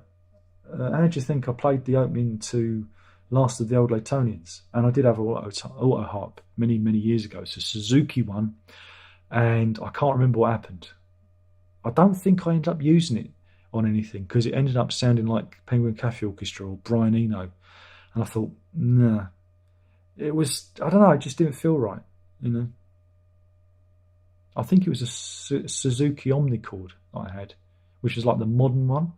And it's a really good instrument if you're dealing with disabled children, or people with limited motor skills. I think that'd be really cool. But it just sounded so shonky. It just didn't work. So I didn't manage to do any recording with it. I just couldn't. I ended up sounding like, Brian Eno or Penguin Cafe Orchestra or whatever. So, would I recommend Happy Death Day? Yeah, it's all right. It's fun. Norman says, that's really weird. I read the Farmers Monthly that they did a survey of 100 sprout eaters and 87 said that they did not like Jeff Lynne or Stephen Wilson either. Yeah, it's because they smell of sprouts. Did you know that? If you get close to Stephen Wilson, he smells of sprouts. With Jeff Lynne, it's just his beard smells of sprouts. That's it. You know? Blah, blah, blah. Brennan says, would you consider recording a Christmas album? No, I hate Christmas. Garrett said, would you be able to get away with sharing your opinion on the album that featured the artist did with Jeff Feynman called The Temple of the Clouds? It's a load of watery puff wank. Munton says, what's the last time you actually counted how many records or CDs you have? Judging by the site, I'm used to the CD show, I guess at least 250. CDs? Oh, crikey, I've had hundreds of CDs. I've had thousands of CDs in the past. I've sold most of them. I had 6 crates of CDs, and I got it down to like 1 crate. So whatever you see there, multiply it by 6. And because I would have sold them and bought them and sold them. So that, and that's without the vinyl. The vinyl is, it's supposed to be 1,000, but it's more than that because I filled up both records are supposed to be 500 each, but it looks like there's only about 20 albums on it. So I'd say maybe 1,000 vinyls,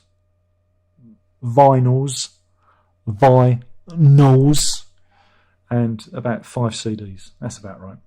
Will I sing for you? What do you want me to sing? Okay, I'll sing for you. Wait a minute. Let me get ready. I just want to make sure I'm gonna sing for you. Are you ready? They said there'll be snow at Christmas. They said there'll be peace on earth. But instead it just kept on raining. A veil of tears for the virgin birth. I remember one Christmas morning, a winter's light and a distant choir, and the peal of a bell, and that Christmas tree smell, and their eyes full of tinsel and fire. Dum dum dum dum da da da da da da dum dum da da da da. Stole that bit off Prokofiev. Da da da da diddly dum doo da dee dee dee dee dudley dum dum dum. There you go. That's that. CJ says, yes, Seb, it's good. Sino says, happy 12/21 day. Indeed. Egasus says, I'm 54. When I'm 54. Mancapute says, some people get a feast meal on first Christmas Day. I get a jab and I'll be happy with it. Well, you can have your turkey later. There is no plan. My dear old nan, my maternal nan, said never make plans because they always go wrong and you're left feeling disappointed. Take life as it comes to you. You never know how it's going to go. You know, just react. That's all you can do is like react to life. And she was right because when I did make plans, a fucking car crashed into it.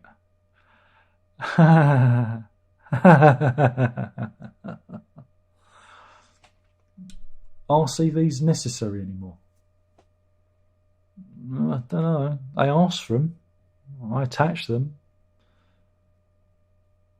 CJ says, can you put your self-employed jobs on this? I do put myself in jobs, but they ask for references. I can't exactly say, and Darren is brilliant. He's fantastic. The flatulence is a bit hard to overcome, but it's the tablets. The metformin plays havoc with his digestion, so I wouldn't stand downwind of him after about 6 p.m. It's not going to look good on the CV, is it? It's not going to look good. That's why I need to work remotely. Mind you, it's been all right today. I've been all right. Kate says, excuses. Volunteer. Volunteer? I'm volunteering at a hospital. Do you want me to die of COVID? Are you insane? Of course there are excuses. I am not volunteering for anyone. Do you know why? No. If I'm going to work, I've got to be paid for it. I'm a socialist, right? And that dictates I get paid. I have to be paid for my day's work. Not volunteering is a failure of our society. It's a sign that our society is broken and doesn't work. But no, I'm going to sit here. I do work. Look, I do this. I'm here entertaining you. But you wouldn't see this as work. But then you wouldn't be able to do this, you see. This is working. I'm entertaining you for a small minute. Yeah, okay, it's only like 36 people because I've scared everyone off. But, I can sit here for an hour and a half and entertain, Shit, put a microphone in my hand, get me up on stage. I can do. Here's my commentary act. I come on. Hello, ladies and gentlemen. Comedy. Funny old business, isn't it? And then I walk off. I just drop the mic and I walk off. See, I could be a stand-up comic, Juka says, oh my God, I'm listening to Ship's Cat right now. What a hoot. Tell me about it.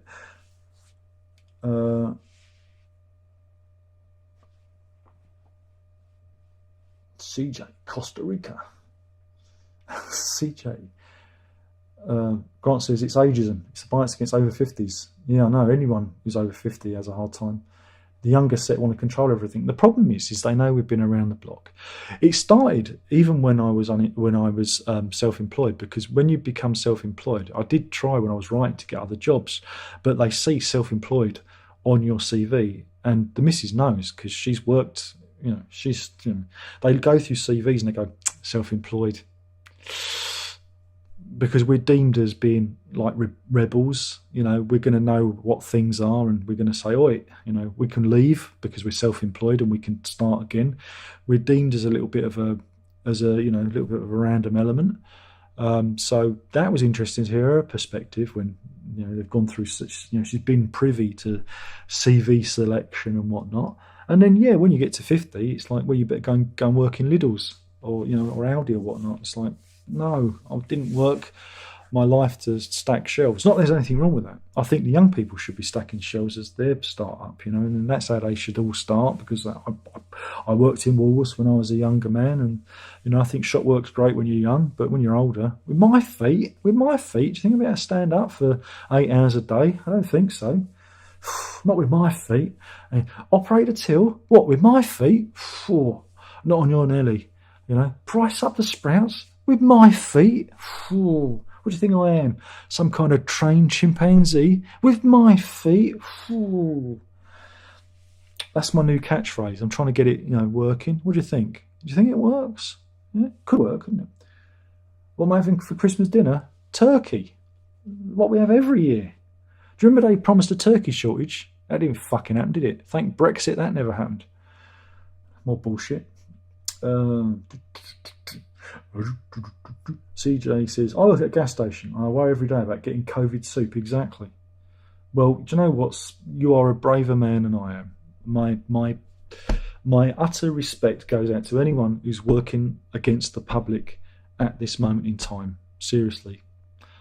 You are, that is just...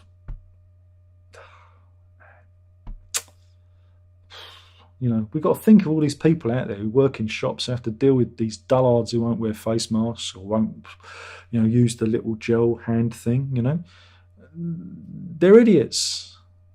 It won't necessarily kill you, but you could kill someone else, or they could spread it to someone else. The whole point is we break the chain of spreading, but I'm hoping that Omicron is coming. Omicron is coming. Omicron is coming. Omicron is coming.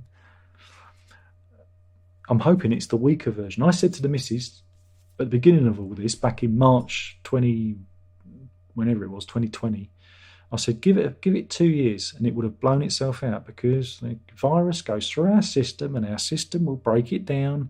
Yeah, helped by vaccination, that's accelerated it, and it will slowly break down the virus until it becomes a more benign. I'm not going to say it's like flu, but it'll be turned into a flu type thing where we'll have just booster shots in the winter. And lo and behold, it seems that's what's happening. Look at what's happening in Africa with the Omicron. You've got to remember, a lot of the people in Africa have not been vaccinated, but it's just... And I'm hoping, fingers crossed, this is where we're heading. But you don't want to get it. You never want to roll the dice. I'm sorry. Never. You never want to get a respiratory illness that could lead to pneumonia. And that's the thing with this COVID thing, is it could, whether you're healthy or not or whatever, you could end up with a dose of pneumonia. And that's not good. That's not good. Because I remember reading, was it Lenny Kravitz, this was a few years back now, was hospitalised with pneumonia. Now, could you ever think of a finer specimen of masculinity than Lenny Kravitz? You think, blimey. And he nearly died. He was in hospital with it. And I remember reading an interview and he went, man, I didn't know what hit me. So if it can do that to Lenny Kravitz, what's it going to do to you? There you go. That's my warning. But anyway, well done, CJ. Uncle says, I like you, Darren. Keep doing your thing. Thank you. I like me too. I like me too. And I like you too, Uncle. Because you like me. That's the only reason I like you. If you didn't like me, we'd probably have issues. Look, I'm just rambling. I don't know what I feel anymore. And this is what I say to the missus. Because I am losing all sorts of sensation in my body. Like I say, I can stab myself. I won't do it on camera, but even when I take blood out of my fingers, a couple of these, I can't feel anything. And one of them I feel, and it's really weird because I don't know what I feel anymore. The missus, I say, I rub my feet, and she goes, can you feel that? And I said, only because I'm looking at my feet. If I don't look at my feet, I'm not sure you're touching them anymore. And that's a bit scary, So I don't know what I feel anymore. I don't know if I have emotions. I don't know, am I like Kick-Ass? Could I take a kick in? Maybe I should go out and start a fight, That's what Mrs. called me today. You're just like Kick-Ass. You don't feel anything anymore. It's like, well, I think I do, If I hit myself with a hammer, I've got a hammer. But that's really nice of you to say, Uncle. I know I'm a prick. I feel sorry for myself. I've had a bit of a funny year. Like I said, I've got some other pressures, things that, we'll find out how it turns out in January, that I'm dealing with. So we'll see. I don't really want to talk about it. But we'll wait and see how that turns out,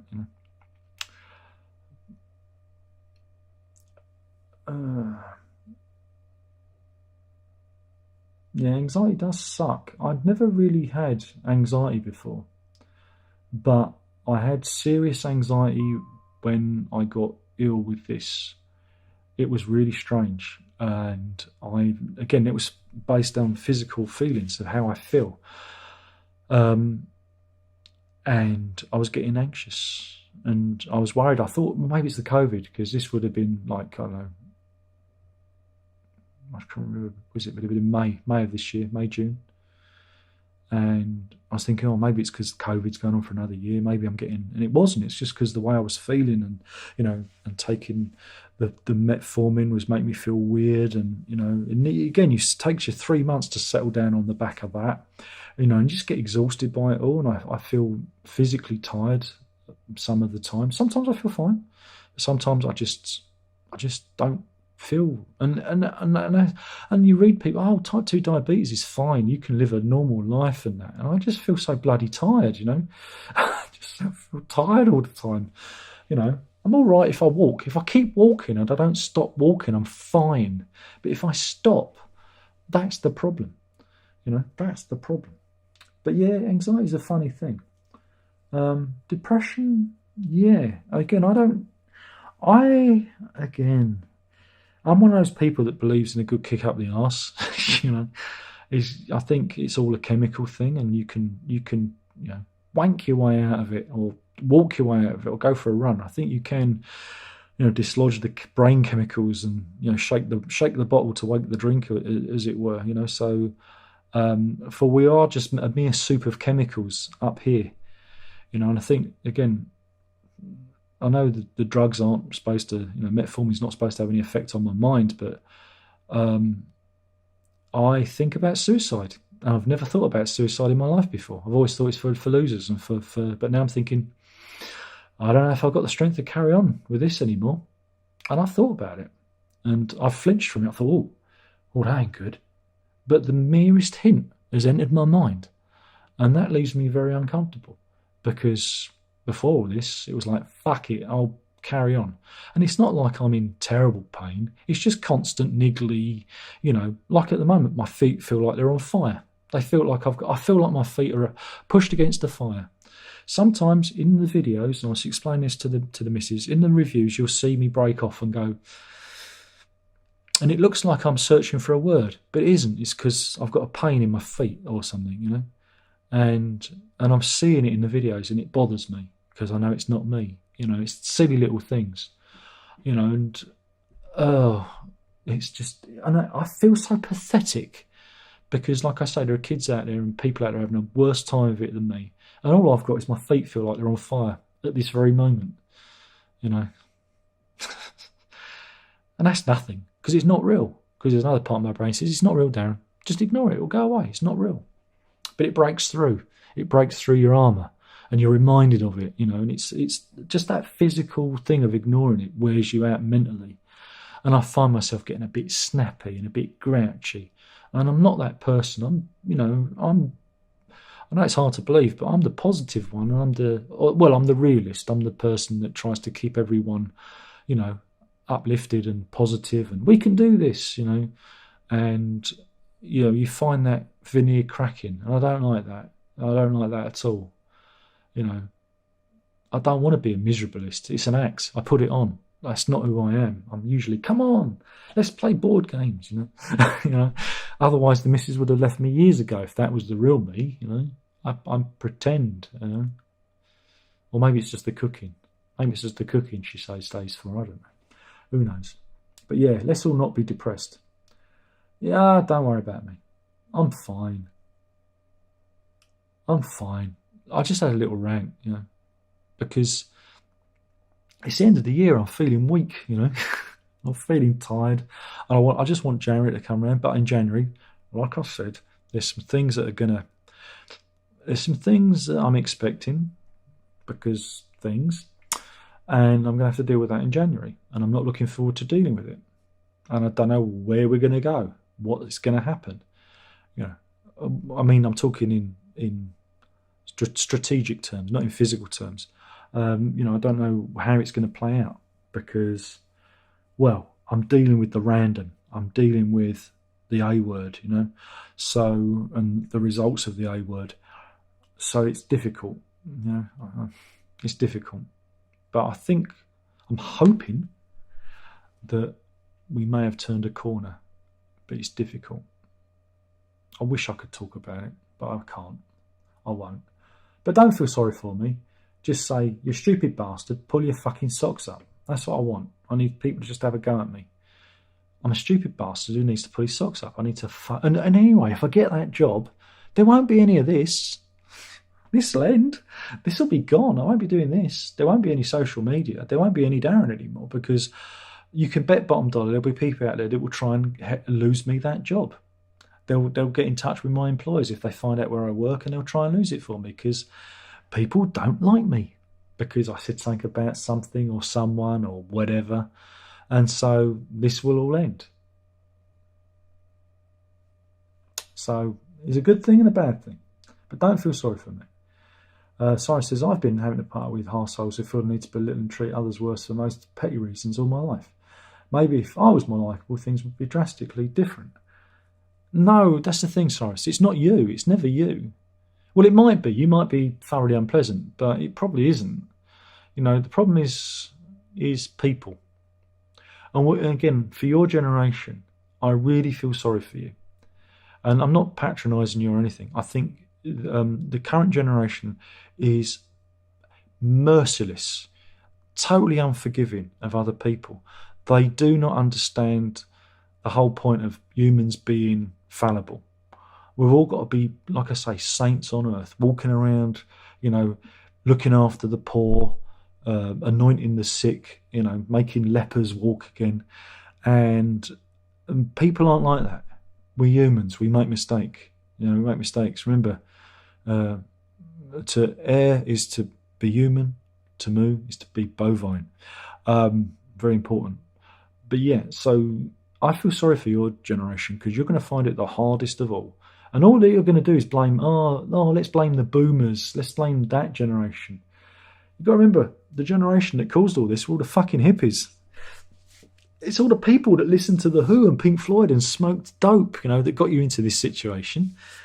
Yeah.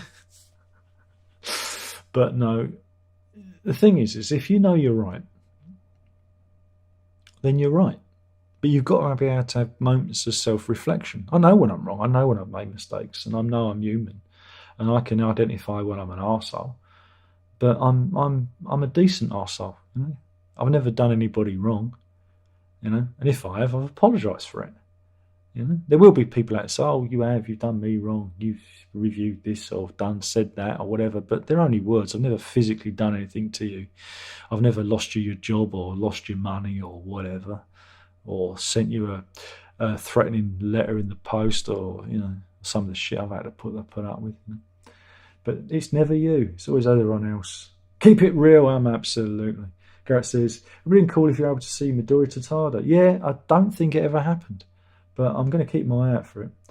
Oh, we're going to have a Merry Christmas. No more Kit Kats. I haven't had a Kit Kat. I can't remember since. I don't remember the last time I had a Kit Kat.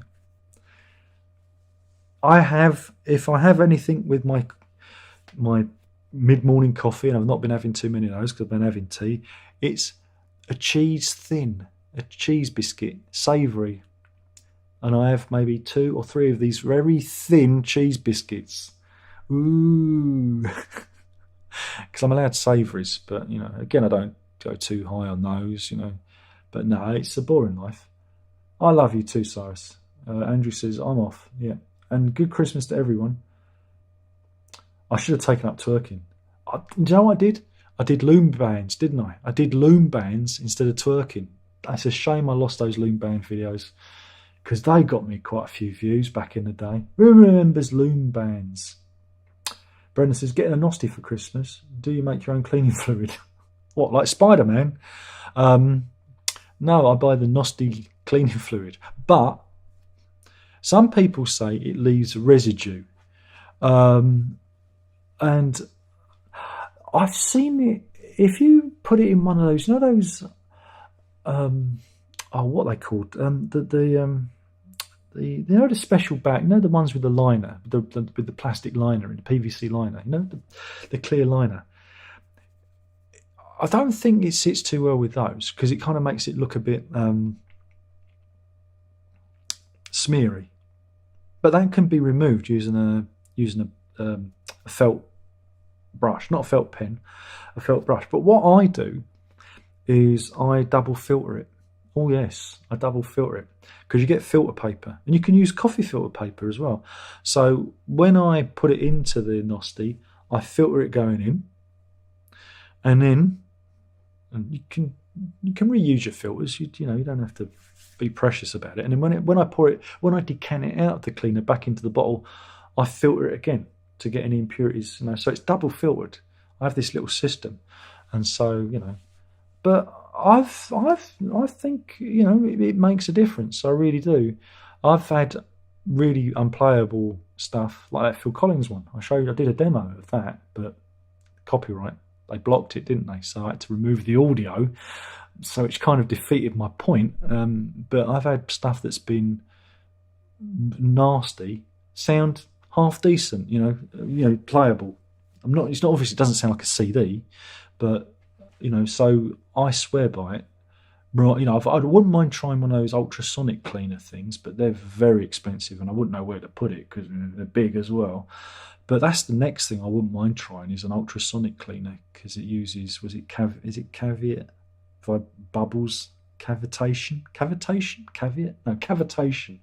bubbles to dislodge grit and grime and whatnot. So, but yeah. But good luck. Hopefully you would enjoy it. Hopefully you don't get on with it because some people they don't like it. I know you can make your own fluid using distilled water and I don't know, Jace fluid. I don't know what they use, but you can. But I just buy the Nosty cleaner. It costs about 20 quid a bottle. I get through maybe one bottle a year because I very rarely clean.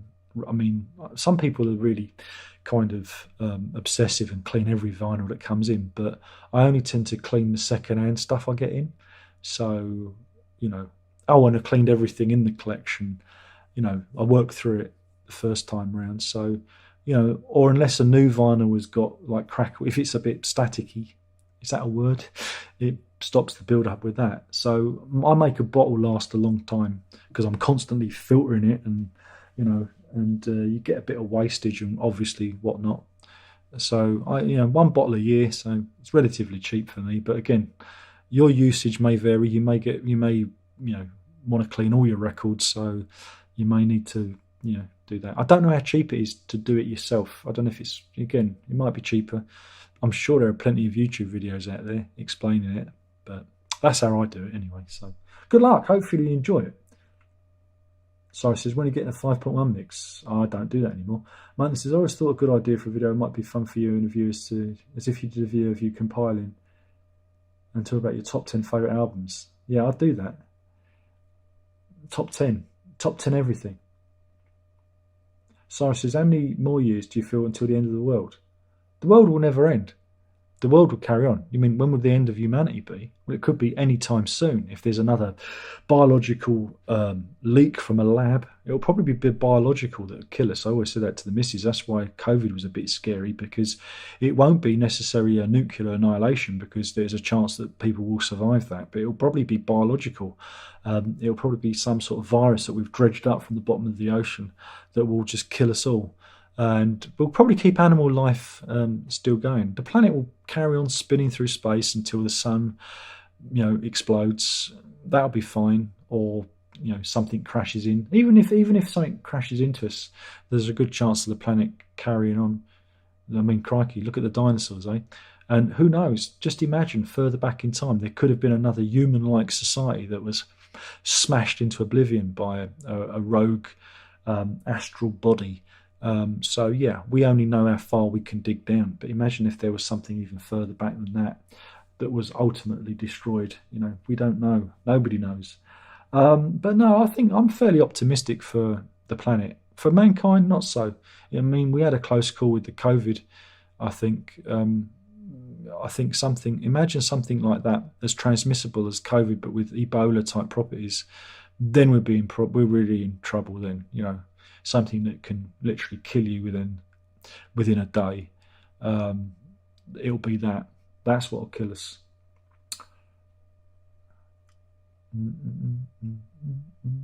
Martin says, because I remember years ago you did a video of your 11 favourite as early 2010s. This could be redo it years later. What do I think? Oh God, yeah, I did some really stupid odd list, didn't I? And it was just really crap. Yeah, I could do some lists. Maybe that's what I need to do. Top 10iest top 10s. Top 10 of top 10s. In at number 10, top 10 Michael Brook albums. But at number 1, top 10 Pink Floyd albums. Shall I do that? Top 10 of top 10s. That'd be good. No one's ever done that. No one's ever thought that. I'll do that. I'll do that tomorrow just for you.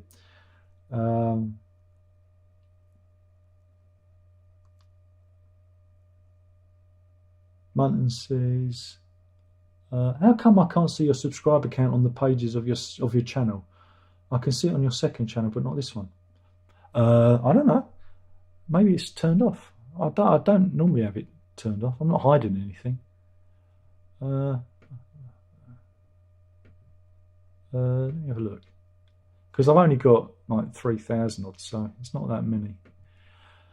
Where'd you find that these days? I've got 3,506 subs, if that's any good. Have I got it? Where would I find the thing? Where would I find it? Oh, yeah, subscriber count has been turned off. Display the number of people subscribed to my channel. Well, I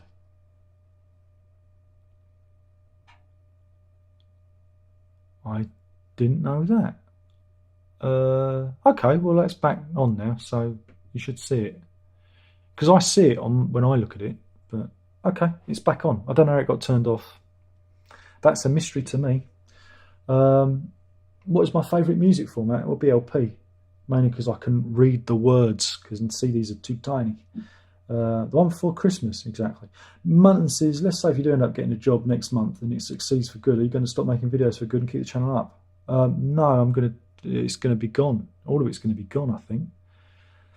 The music channel will be there because it's there to promote my music, but I doubt if this will carry on. I don't know. I don't know what's going to, I don't know. It all depends. It all depends what the job is. It all depends, you know, if I can hide what I'm doing, because I won't talk about it.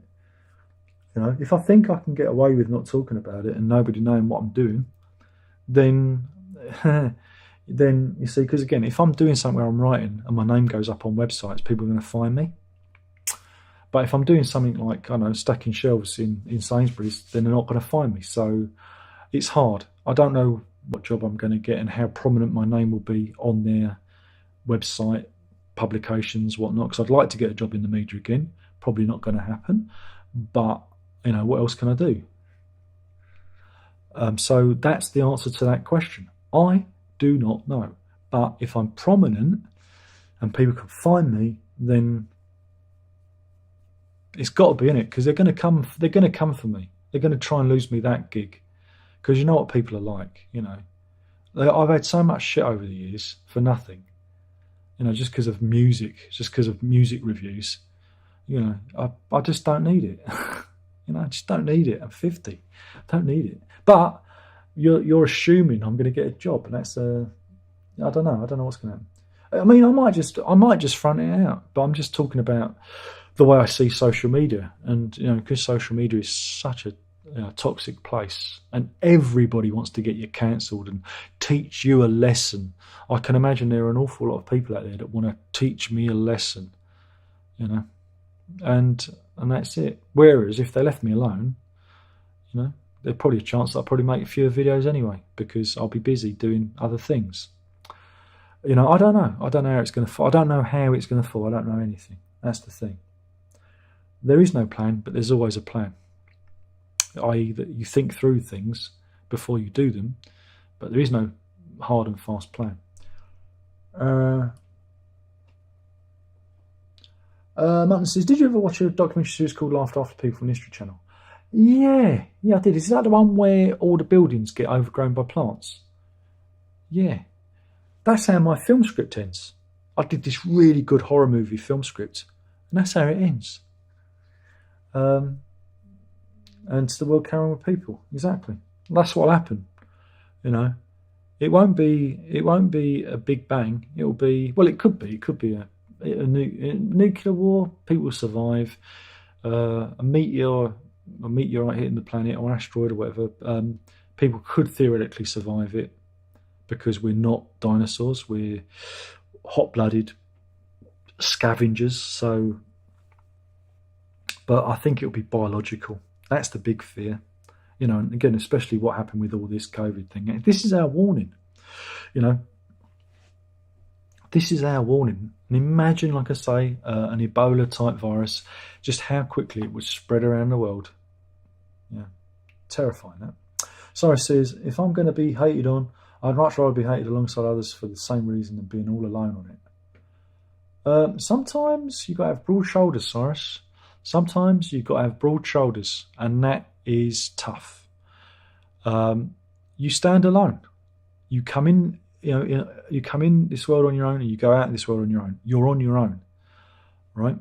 Don't think there's anyone backing you up. Don't think anyone is going to fight your corner for you. It's you against the fucking world, right? It's you and those sweet, sweet fists of yours fighting for what you believe in and what you think is right. And, you know, you're allowed to change your mind. You're allowed to be wrong. You're allowed to have humility. You're allowed to apologize. But unforgiveness is a terrible trait. And that's what we're seeing. We're seeing a lot of #BeKind intolerance out there. And that is wrong. You know, a lot of people wanting to control what people say and think. That is wrong. Yeah, people should say what they want and think what they want, and let the law decide, rather than having these online lynch mobs. You know, that's where it's the big issue. You know, offence It can't be given. It can only be taken. And, you know, it's hard. It is hard in this world to be the right, you know, to be an authentic person, because there'll always be somebody saying, you did it wrong, or I think this, or I think that. And I don't envy you. But good luck. And if you've got talent, even if you haven't got talent, you can succeed. If you have got talent, you can fail too. But remember, success is buried in the garden of failure.